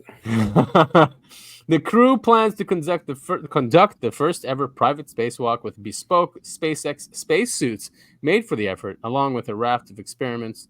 Polaris Dawn's orbit will take the mission about 435 miles, not bad, above Earth, in the highest altitude crewed flight since the Apollo moon missions of the 1960s and 1970s. Wow. Yeah, of course. Wait. Just go back up really quick. Hold on a sec. For comparison, so what'd you say they're going to be up 435 miles or 700 kilometers above Earth? For comparison, the International Space Station orbits are roughly 250 miles or 400 kilometers from Earth. So they're way beyond that. Oh yeah. They're Well, up I high. guess in space, 200 miles is really a stone's throw. I mean, space officially starts at 100 miles. Is that So, true? yeah. I didn't know that. Yeah. Or is it even 60 miles? I think it's 100 kilometers. Hmm. Because I remember my daughter at school was telling me that they learned that that if you take a car and you're going 60 miles per hour and you're going for an hour, you'll be in space in an hour. Crazy. Yeah. Let's drive our So- cars to the moon. Soon enough. So Polaris will be the first of trio missions, all funded and commanded by Isaacman. I mean, this guy is like he's spending his money. Oh my God! He didn't just fly himself to. He literally flew himself to space. What Yeah. a dick! And by I haven't dick, even heard I of mean, this guy. I'm just jealous of him. Of course. I haven't heard of him either. Aside from Isaacman, the mission includes retired United States Air Force Lieutenant Colonel Scott Kid Poteet as pilot and mission specialist, Sarah Gillis and Anna Menon, both SpaceX operations engineers. Cool. He should have fun. Yep. Let's be sure to make sure he waves to us on his way to Mars or whatever. I mean, something else. July. Oh yeah, next week is the MUFON press conference about that material that they supposedly tested and lost. Man, of course they lost it. Unbelievable. Have you heard about this in Montana? Ancient Montana. You sent it to me and I watched it and was like, whoa, but I had not heard about this. Sage Wall in Montana. Yeah, it looks like Machu Picchu. That's pretty cool. Which is really far away from Montana. Of Montana in the United States, we find this remarkable structure known as the Sage Wall. This imposing megalithic wonder is composed of massive polygonal granite stone blocks, intricately stacked and aligned in a perfectly straight line that extends up to 275 feet in length, which is around 84 meters, although it's believed that it extends additionally underground. Its height reaches up to 25 feet or 8 meters, with the largest of the stone blocks weighing 91 tons. In fact, it is believed that the structure continues an additional 15 feet beneath the ground, making it around 40 feet tall if fully excavated. The wall's unique features, such as its straight lines and angular formations, set it apart from the natural geological formations commonly found in the region. The granite stone blocks appear as if they were cut, stacked, and pieced together like a puzzle, with each block interlocking with the next one.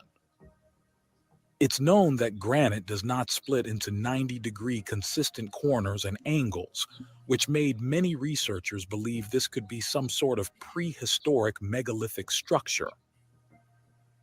The reason you've likely never come across or heard of the Sage Wall is due to its location on private land, rendering it virtually unknown to the scientific community. Oh, that's a shame. The landowners themselves, Christopher Borton and Linda Welsh, were unaware of the wall's presence for many years.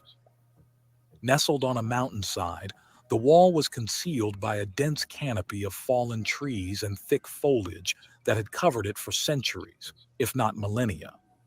This natural camouflage made the wall nearly impossible to detect, especially since very few people had ever set foot in the area. The site of the Sage Wall was first discovered relatively recently. It came to light when the landowners decided to clear a portion of their property that had been heavily forested and covered with dense foliage for centuries. As they began clearing the fallen trees and thick underbrush on the side of the mountain, they stumbled upon the wall-like structure. This accidental discovery revealed the previously hidden and virtually unknown Sage Wall, prompting further investigation and interest from both the landowners and the scientific community. The wall's precise interlocking stones bore a striking resemblance to ancient polygonal masonry found in other parts of the world, such as the megalithic walls in Peru, Egypt, Turkey, Greece, Easter Island, Japan, and many other places around the globe. Does this mean that the Sage Wall of Montana is one of the many prehistoric megalithic sites destroyed thousands of years ago by an ancient cataclysm? Of course, most people dismiss the site as a natural formation. But how could this be a mere natural formation when it's clearly seen that the wall is perfectly straight-lined? Huh. Yeah, there we go. More evidence of our ancient past and our. You know what? And what's crazy to me is it's becoming more and more obvious that our planet is probably filled with sites like these that Yeah. either will be just destroyed because, oh, who cares? It's a stone wall, or some won't even ever be found. They're so buried deep or whatever. Like, have you seen that picture? Someone was doing They were doing some construction in Italy, I think it was, or Rome, or Greece. Maybe it was Greece, yeah. And Yeah. they were digging, and they uncovered like the original floor from thousands of years Yes, ago. it And was Greece. like, so cool. Yeah, and of course Greece is going to have that because it's been occupied for thousands of years. So yeah, when Right. apparently whenever they do a construction site, the archaeological whatever department has to first come with them and make sure they're not destroying anything Mhm. because they've been building upon civilizations for thousands of years. Yep. Yeah, what's the city? Is it Edinburgh, where it's like you can see the old city from the new one because they built the new one on top of it, and then they dug down. I'm like, oh look, there's a whole other city down here. Is it Edinburgh? I think it Is is. that the Scottish one? I think so. Is Yeah. that? So yeah, Edinburgh is the capital. Anyway, yeah, all this stuff is really cool. But the whole time I was looking at this, I was like thinking to myself, I had a movie trailer moment as I was looking at this. I'm like, huh, I wonder what they were keeping out. And then I was like, I wonder what they were keeping in. Yeah, because it's a wall and it's a huge wall. Yeah. So there must have been some world. I mean, civilization. Yeah, it's interesting. In junior high and high school, we're taught a lot about Native American history, but I don't remember ever. I could be totally mistaken here. I could be totally wrong, but I don't remember ever reading about them constructing huge monuments made out of stone like this. No, I don't think they have. No, not the ones at least that we found. During the formation of the country. Mm-hmm. Unless it was hidden, because we know a lot of stuff was hidden by the Smithsonian, right? Like the Right. giants, Oh, the yeah. giants, yeah, all those skeletons they found. So I know. Look at that. Japan has it. Peru, we know. Japan, Greece, you just brought it up. Italy looks like also Turkey. I didn't know Turkey had these. That looks very similar to Peru. Yeah. The Turkey one. Well, obviously, everyone knows about Easter Island. I still get a kick out of the statues. Everyone thought they were heads for the longest time. And it's so nuts. Isn't that crazy? Like It's really crazy. Growing up, I read all the books, and it's always about the heads, and all of a sudden, all they have to do is dig. I mean, come on. Yeah, right. Yeah, and they went all the way. They had bodies, full bodies. And then their whole thing was like, oh, I'm trying to remember, what was their theory about how they built them? They moved around on logs from other parts of the island, right? And then that doesn't work because like the rock isn't the right rock. I don't even remember the whole thing behind it. Yeah, there's a lot of cool mysteries in this world. I totally understand why people get into archaeology, but unfortunately, it seems like archaeology has to pander to the narrative. Yes, and the ruling class. We have to always say that they are the best. They are the pinnacle of human society, and there never was a more advanced civilization, and never will be. Right. As long as you say it that way, you'll do very well. They'll send you grants, and you'll be on TV. Yeah, I mean the whole. What's the one Otapa, Opiki Otapu? What's that called? Oh yeah, the one in Peru. Machu Picchu. Oh, wait. Göbekli Tepe? Yeah, Göbekli Tepe. Yeah, it's Göbekli Tepe. Göbekli Tepe, whatever. I'm bad at words. But yeah, I mean, look at that. All the weird stuff behind. I mean, like, did you see they demolished a whole part of the ancient structures to build a road and farmland and stuff? Yes, and they put farms on top. They So ridiculous, just completely covering it up. And it's the World Economic Forum in charge of it. Exactly. I think we must have covered that on the show. Yeah, we did. We did either last week or 2 weeks ago. But yeah, let's give ownership to the elite that want to cover this up. And it's all because it doesn't match, what they've been telling us for hundreds of years. Yeah, what are we going to do about the books and all the government grants and archaeological digs and theories? Call everyone who reads those things crazy. You're crazy. Yeah, come on, man. Stop being crazy. Talk about crazy. So there's also from Think Tank. There's a lot more to the Nazca alien story than you realize. This is a book. I'm probably going to get it. The Nazca stuff came back up in the news recently, like within the last couple of days recently. I'm trying to remember what the hell the story was. I think they were having their. Is it that they were having the big table talk about it? What's it called? Yeah, a panel. Yeah, weren't they? Or they were bringing the news to the national, international forum. I don't know. And something about the metal structures inside, though. Like you can't just make those. I forget what it was made out of. In Nazca, for days, disturbing rumors had been swirling again about the presence of mysterious all-white terrain vehicles with tinted windows. Some spoke about secret services linked to the Peruvian government, even to the CIA. Shocker. They were in search of Mario, and especially of his famous site. A few days after the release of the images of Albert, a certain Erwan contacted me. I think Albert's one of the supposed aliens. Yeah. A certain Erwan contacted me via my Facebook page. Very interested in the Nazca affair. He claimed to want to help us to recover material of Mario in the name of Peruvian cultural heritage. Is there like a part 2 to this? Or is it just like everyone's super interested in these remains? Yeah. The CIA. Right. That's what he's saying. That, that CIA wanted to get a hold of these before the researchers could.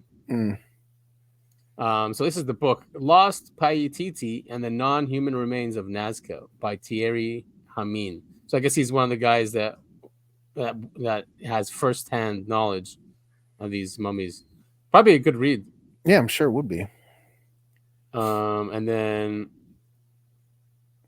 one evening, Jamie called me with worrying news. One of his journalist friends in Lima, a certain Joey Mantilla, informed him of the arrival of 2 military planes from the U.S. Representatives of the White House were, it seemed, on board. They had met the Peruvian Minister of Defense about extraterrestrial bodies, and they wanted to recover in the region of Paracas. It was undoubtedly, according to Jamie, about the Nazca affair. Is it Joey or Joyce? Yeah. Joyce Mantilla. Joyce Mantilla got his information from a very close friend within the group North 8 degrees. Mm-hmm. Anyway, the group North 8 degrees of the Peruvian Armed Forces. These rumors worried me, and I felt even more anxious since the beginning of this story. I kept all the biological material that Mario entrusted to us at home. Jamie urged me to hide these ultra-precious objects without delay before others tried to take them. Yeah, so the Nazca mummies keep just giving us new truths, especially, I mean, why would all this happen? Yeah. If there's nothing to them and they're faked and they're hoaxed. What's that snarky response he gave to that guy? If it's in the book, it must be true. He goes, "Hey, look, someone taking the lowest hanging branch again to escape reality." Yeah, good on you. I don't know how Think Tank just deals with these people. Like, why even respond to them? I don't know. What's the book? Do you have original source? Deleted your post for blatant disinformation. Clearly, it's getting a lot of pushback on the Nazca mummy story. It's an easy one to make fun of. It really is. Even though they brought in real scientists and took MRIs and they're really investigating, and these guys are like, they're not just any scientists. Right. CIA, Smithsonian, hidden artifacts and history suppression vibes. Yep. Mm-hmm. Exactly. Good to see. Good. CIA couldn't move enough drugs to fund the archaeological digs in Peru. Good job, Bobby Prescott. And here's some funny news. Indiana man pulled over in Missouri in out-of-this-world ride. Steve Anderson was pulled over on Interstate 44 in Crawford County in his custom-built UFO. Good stuff. So wait, is this it? Is this the video? I just want to see a picture of it. Messing with cars with my dad when I was about 8 years old. It would be easy to typecast Steve Anderson as the mechanic on duty. Oh, yeah. We got leaks. But he has never been one to stick to a script. His character is more. This is something Columbus. else. Okay. I think Where's the video? I think that was because it said that was Steve Anderson. That's who the article's about. Oh, okay. It's just doing a lot of background fluff on him. Is the artist in residence. Hey, Justin. Did you know a bunch of girls are here to paint with you? I bet if he It keeps looks like a- zooming through this, we'll find it. Driven straight through rural Indiana without thinking about what we're passing by. Without any thought of the work. Grading watermelon? Yes. Get my hat. All right, so he's an inventor. You know, there's lots of good engineers that Keep design roller keep coasters. scrolling through. I bet we find it. 12 years ago. 2. I look at your coaster. Thought when I built that it was Be there. It's art. Well, this is the worst video ever. I can't believe they didn't show it. He's just. You know, sometimes when And you it stay can on all a page, it just cycles through videos. So here, let me try to reload. And then it should be this video then. Here we go. What's a silver alert? Is that one? In our Only in Indiana series, we traveled the Hoosier State, introducing you to unique. Wait, what'd you ask? Nothing. Forget it. I just Oh. saw a weird article on the side, but forget it. And interesting people. We start right here in Indy, where one local man is out of this world. There we go. Oh. No, Oh, it's come simple. on. Car. I love it. I come. Truck. There it is. Spaceship. Finally, good lord. When I That's get pretty in cool. that thing, it's an adventure every time. This 3-cylinder Geo Metro that was There's no stripped way down that's to street drive legal. train Oh, gets it's got the 50 lights on the miles per back. gallon It's Yeah. weird. and lots of attention. 50 miles per gallon. It really is weird. It's an automatic. There is a button for warp speed. Awesome. Thank So where you. you from? Mars. No. It's all part of the Martian. It looks stick. cool. Imagine your coworkers are like, so how was Mars, Kevin? That's Just when you fun. think this city Yeah. has seen it all, this man-turned-Martian lands right in the circle of the Circle City. Everybody has heard of a UFO, and some people would like to actually climb in a spaceship and go somewhere. I do. Hello, I do too. planes. It's the role of a lifetime. We come in peace. In the I story, take it back. There's no way that thing's street legal. and the script is still playing itself out. It's boring to be an adult. I want to have fun, and I make myself have fun. That's the only person I'd ever take my car to go get fixed. Yeah. Kevin Rader, Channel 13, Eyewitness News. All right, so I thought he got pulled over. It wouldn't surprise me. Yeah. Like I said, So- street legality is a huge question there. He was also warned about our strict enforcement of warp speed on the interstate to keep his phasers on stun only while traveling. All right, so they were joking around with him.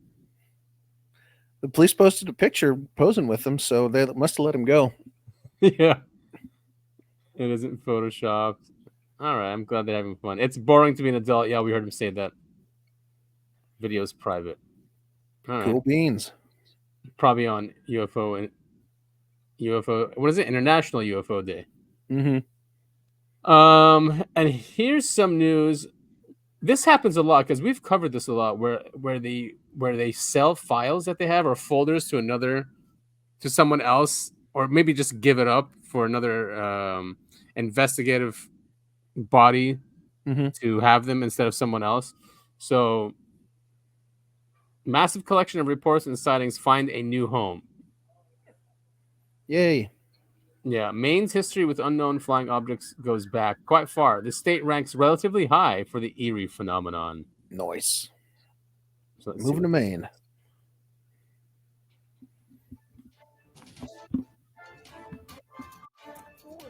decade or so, various publications have ranked the state of Maine pretty highly for an eerie phenomenon, UFO sightings. But the state's history with unknown flying objects goes back much farther. One famous case is the Allagash abduction.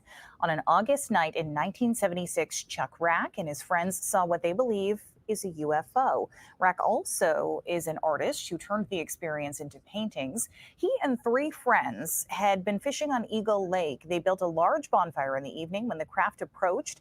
Rack says he signaled the vessel with his flashlight, and several of the friends say they were abducted. In November of 1994, people in the Newport area reported seeing unexplained lights. 2 people with no prior relationship described seeing the same thing, a flying vessel which had red, green, and white lights that flashed. And for the last 70 years or so, people across the country have been making a concerted effort to collect more information about UFO sightings. And now much of that information is finding a new home. Reporter Griffin Rushton visited the National UFO Historical Record Center in New Mexico. How you interpret what a UFO is. Is it misidentification of something prosaic? Is it alien? Is it something else? It doesn't matter. At the end of the day, it's history. And UFO record archivist David Marler believes that history belongs to everyone. Whether you relegate UFOs to fact, fiction, or folklore, it's part of our history, it's part of our culture. And I feel that regardless of belief or non-belief in the subject, we need to preserve this element of our culture. Marler built an addition onto his Rio Rancho home to house the thousands of documents he's collected over the years. Everything from declassified Project Blue Book files to newspaper clippings and even air traffic control radio recordings. It's right out of the X-Files. I mean, it's a definite UFO or something like that. Are all packed inside this small room. It is essentially a traditional historical archive, albeit dedicated to a non-traditional subject. And his collection, officially known as the National UFO Historical Record Center, is growing. Marler says more and more archivists are sending him their collections, so everything is under one roof. It's bringing these puzzle pieces together to get a better picture of what we're dealing with regard to the UFO subject. We visited his archive back in 2022 and saw documents detailing a UFO sighting near Socorro in 1964. Marler said there was a similar incident near Espanola, but at the time, he didn't have many documents backing it up. Now he does. And not only are they photos of the landing site, and sketches provided by the New Mexico State Police. Contrary to the Air Force conclusion, they provided no indication that this witness was drunk. They deemed him credible, and they provided all of this additional information, which we never had access to until just recently. Marler says there's countless connections hiding in his archive, and he's partnering with Rio Rancho Public Schools to let other researchers and everyday people take a look. They have some open space that they would like to allocate for us to house this incredible treasure trove of history. Marler says he will start moving his collection into 2 portable classrooms in the Rio Rancho School District later this year. And while it will be open to the public, he says you'll have to make an appointment. Who knows what the average person might discover? What discoveries are waiting for us in these case files that we have yet to connect the dots? The real X-Files. That's so cool. I'd love to do that. Just go in there. But what do? Do you randomly do it, or do you go and try to focus in on, Yeah, that's a really good question. Let's contact this guy and see if he needs help. I mean, that's a lot of files. I saw some of them going back to the 1800s even. Nice. Airships. Did you see this? The living skin? No, is this what we're gonna start using to like heal people? No, this is what they want to put on robots. Oh no. Yes. That's way worse. And it's really disturbing. Humanoid robots aren't just science fiction anymore. In fact, they're almost ready to enter the workforce. Amazon has been testing out a replacement for its warehouse employees. And even Elon Musk has been toying. Hey, at least they don't hide it, huh? Amazon's been looking for a replacement for their Amazon employees. Well, it's true. I mean, we've known that for a while. South Park was making jokes about this like 5-6 years ago. Oh, South Park. with the idea. South Park and Simpsons, they're just, well, Simpsons tells the future, and then South Park just tells you the reality of what's the present. Yeah, exactly. Idea of a robotic helper. It's clear we're seeing innovations, even if some may make your skin crawl. The latest coming to us from scientists at the University of Tokyo. They've created a type of skin from human cells, the pink, gooey material, stretching to form something of an awkward smile. It might be unsettling, but it's also a glimpse of where this technology could be headed. Using a special gel loaded with skin-forming cells, researchers were able to sculpt a living layer that adheres to robotic surfaces. And when it smiles, it's not just mechanics, it's biology at work. Researchers believe this technology could enhance our understanding of facial expressions and advance treatments for facial paralysis, while also improving cosmetic and orthopedic surgeries. In the future, stroke patients and burn victims who have undergone major surgeries could benefit from more natural skin augmentations. While it may take many more years of testing for the technology to become an everyday reality, researchers hope it will help make robots in the workforce more approachable. While the commercial More viability punchable. of humanoid robots like Boston Dynamics' Atlas and Tesla's Optimus remains limited, recent advancements are starting to bridge the gap to practical applications. At Tesla's annual shareholder meeting, CEO Elon Musk proposed that humanoid robots could significantly increase the company's market value to $25 trillion in the future. He also predicted that by 2025, Tesla would have a few thousand Optimus robots operational in its factories. Meanwhile, Boston Dynamics has been selling its robot dog Spot since 2019 and hopes to one day bring its humanoid Atlas robot to market. Maybe before any of these robots get these skin treatments, they consider adding some eyelids if the goal is to make these things more approachable. I'm Kara Rucker. For more news. At least the first couple versions of these robots with the fake skin, they're gonna look like what's that?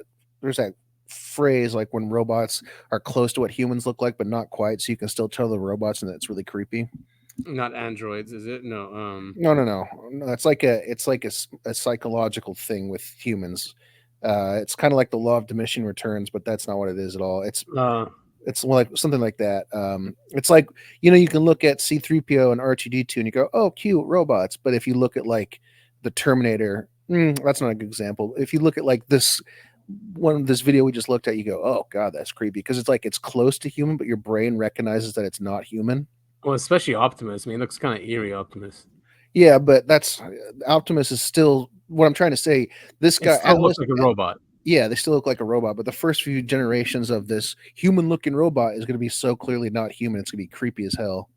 Did he say $25 trillion? So the guy would be a trillionaire, basically. That's he's talking about the stock. Yeah, I know. He has a major stake in the stock too. Like, he's got to be pretty close to being a trillionaire as it is. Yeah, he's at 250 billion.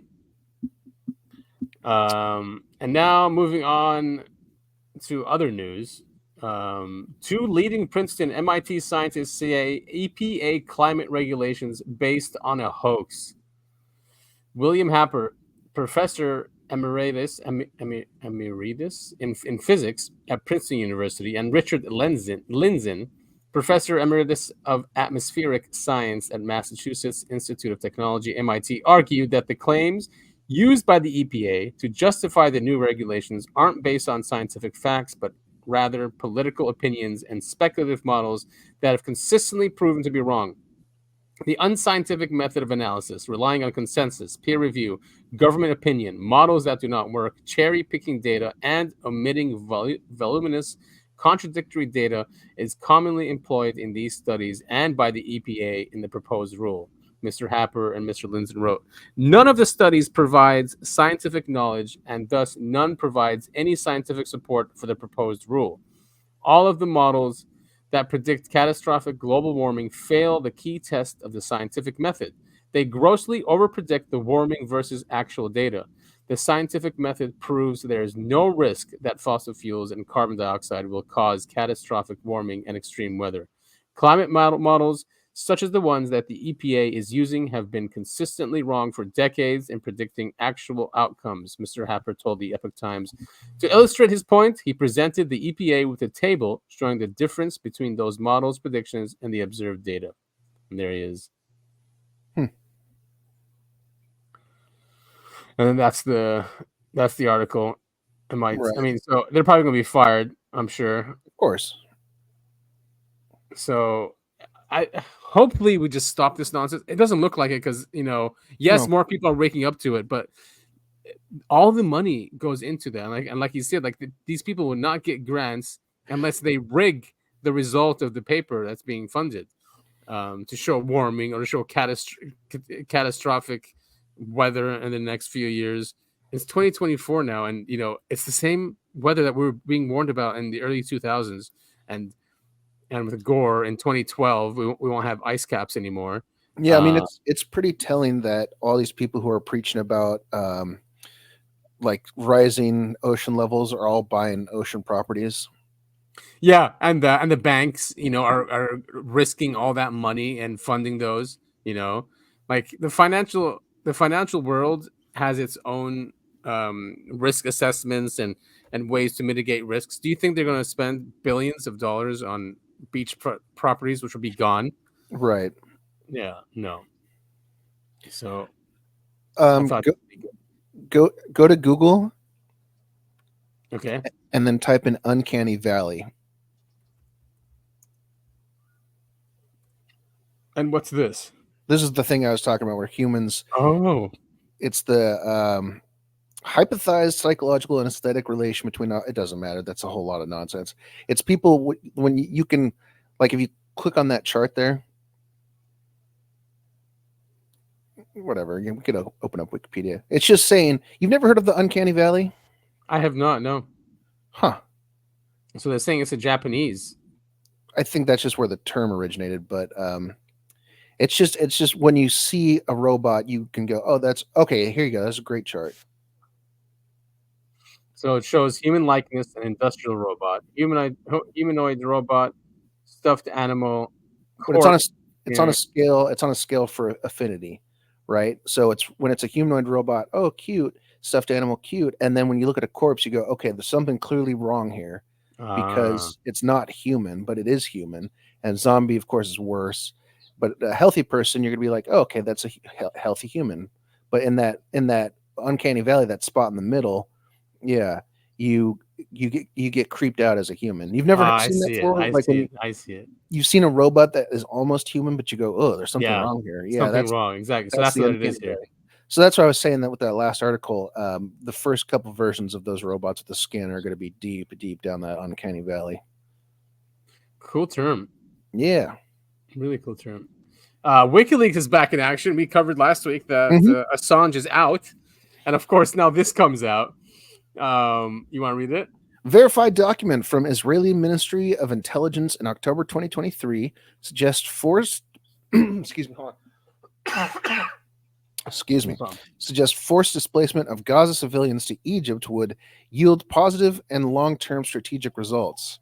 The advisory document envisions a three-stage process, including the establishment of tent cities in Sinai and opening of humanitarian corridor, followed by construction of cities in northern Sinai, from which there will be no return.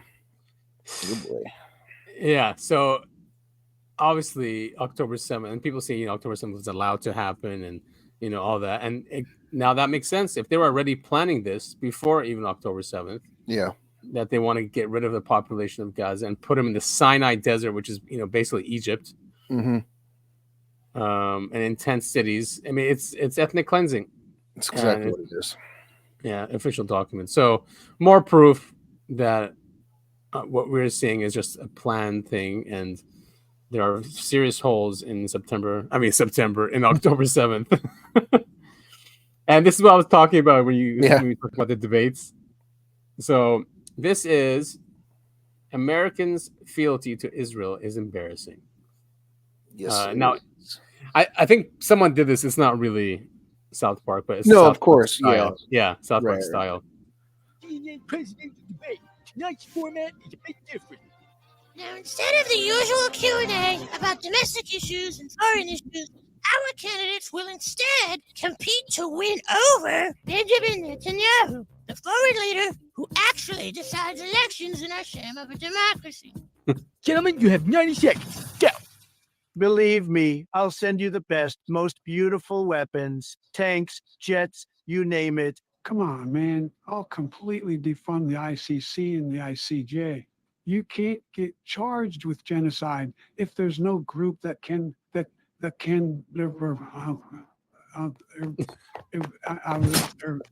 there's no group that can preside over a genocide. Oh, please, Joe. BB, listen. I'll let you kill thousands of babies. So many babies. I'll give you my own son, Obama. I mean Hunter. I'll let you kill Ivanka's children, baby. I'll deliver baby killing artillery shells, BB.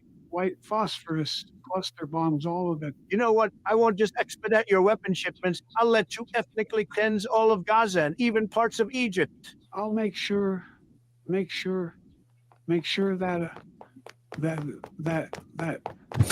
I'll make sure AIPAC doesn't have to register as a foreign agent. I will invade Iran for you. I will cancel free speech. I will kill every student protester in America. Enough of this metaphorical dick sucking. I will actually suck your dick. No, believe me, you don't want him sucking your dick. He can't finish the job. I'll suck your dick.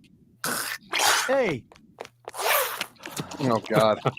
Wow, there you have it, folks. Both presidents are literally sucking Netanyahu's dick. Well, Israel is the only democracy in the Middle East. That's great, Mr. President, but he likes it when you stroke the shaft. Cradle the balls. Oh my God. Here's another one to keep it going, Mr. President. Good work. all right. Yeah, you've seen that. Sad state of affairs. It's the truth. I know, and they know we know, but no one cares. It's less about cares. No one can do anything. And they've tricked all these young people into thinking protesting does anything. Yeah, and that too. Exactly. I mean, if anything's going to work, it's organizing locally and starting from the ground up, and exactly getting people that want to put this country first and not international. I guess not strategies, but international. Globalization, Yeah, not to focus on what we do for other countries. Like, that's all we talk about. We're always talking about Ukraine. We're always talking about Israel. We're always talking about the EU, and we just never focus on what's needed here. It sucks. Well, maybe in 2028 we'll have a chance, man. No, I'm kidding. Yeah, Never we need to vote harder. Yeah, I mean, probably less people are going to vote in this. Yeah, this election is going to be something else. I still don't know what the Democrats are planning on doing with Mr. Biden. Yeah, there's lots of talk now that he's going to come. He's going to step down, and Kamala, they're actually going to present her. There's no way. She has worse numbers than Biden does. I know. She didn't even get 1% of the Democratic vote when it was the primary. Yeah, I mean, no one knows how to lose elections quite like Democrats do. Well, we won't hear the end of it if they lose. Oh my God. I don't like Republicans, but Democrats, everything that they say the Republicans are doing, they do themselves. And then, they put, candidates out there like Hillary Clinton, Joe Biden, and they wonder why they lose. Like, it's this huge thing. But it's so funny to me seeing all these articles come out that are anti-Biden from, CNN, MSNBC, and we had no idea about Joe's mental decline. Like, where have you been for the last 4 years, 8 years? It's really bizarre, man. It's really bizarre behavior. Because I think they believe that Republicans were just making up those videos and lying. It's just ridiculous. And then they have to do damage control where they throw Biden out on a stage with what's his name and a taped interview with the softball questions. Like, oh no, yeah, how was that? I didn't watch it with Stephanopoulos. I watched one clip. I can't watch this. It's obvious that Biden is not there mentally. No, he's not. So it didn't help at all. So yeah, that new interview actually made things worse from what I saw. It sounds to me like the Democratic Party wants Biden to step down, but Biden is surrounded by people that he put in place that aren't going to let him step down. Like his son. His son is apparently consulting him. His son and his wife, don't forget Dr. Jill, right, are keeping him in power because right now they're in power. And they know as soon as Biden's out the door, they're out the door too, and hopefully worse. Hopefully we can actually take all the evil stuff that the Bidens have done and actually look at it and say, whoa, this is totally illegal. And actually, if supposedly if no one is above the law, let's actually prosecute people. Yeah, what did the court say though? Like that a American president does have immunity, so that's going to help Biden. Yeah, but it's only if it's considered an official act, which everyone is going bonkers about. What is an official act? If you go golfing with the president of some foreign country and you lie on the scorecard, is that an official act? All right, that's a good point. And another thing they shot down the course was basically how how our agencies make up their own laws without going through Congress. Yeah. So they did shoot that down. That seemed like a good thing to shoot down, and the reason I can tell is because all the Democrats are really upset about that. So I'm assuming it's something that was good for America. Definitely good, and that means like the FDA, for firearms. It was basically that. It was that one, and then the EPA also. All the rules that they make, all the regulations, they just make up. It's crazy, I'm man. all for it, man. Get rid of the bureaucratic state. It's not a bad thing. I agree. Less red tape, more get stuff done. Absolutely. So should be interesting. We'll know in about 5 months who's our new president. Me. I'm gonna get and poor RFK gets shafted every chance he gets. I mean, the Democrats are fighting to keep him off the ballots in swing states. He was not allowed to enter the debate. It's just, I know, democracy. Right, democracy. I mean, it's not like he's. I mean, you're fine. He says a lot of things that are anti-big government that we see, but when it comes to foreign policy, he's just like everyone else. Yeah, he's still going to kowtow to Israel. We know that. Yeah, and I think even Ukraine. Well, on that very fun note, we want to thank you all so much for listening to episode 79 of the Uncovering Anomalies podcast. That is I Have a Need to Know, Adam. And that was fun. Is going to tell us, you, the listeners, where you can find us on social media, where you can listen to the other podcasts that we've done. Right. Yes. Visit us on x.com or Twitter, formerly twitter.com.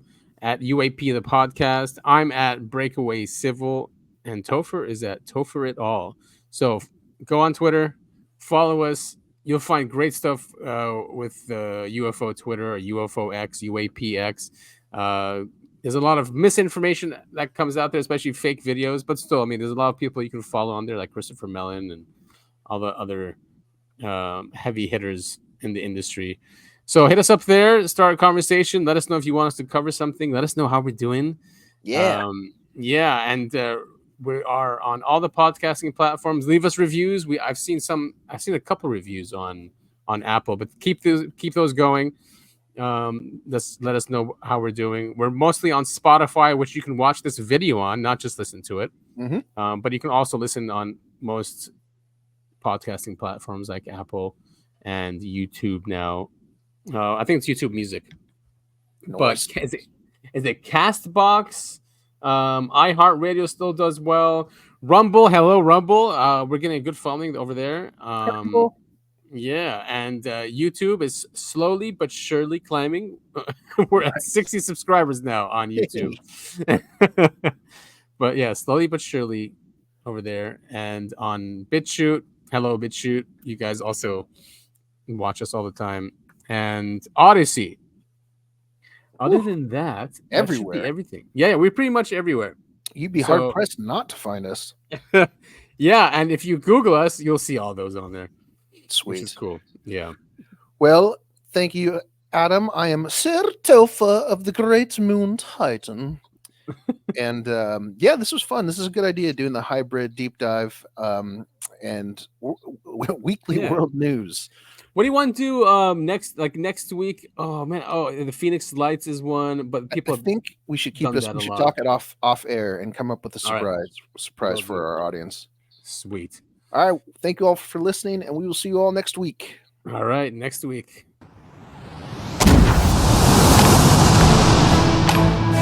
If we're still alive by then.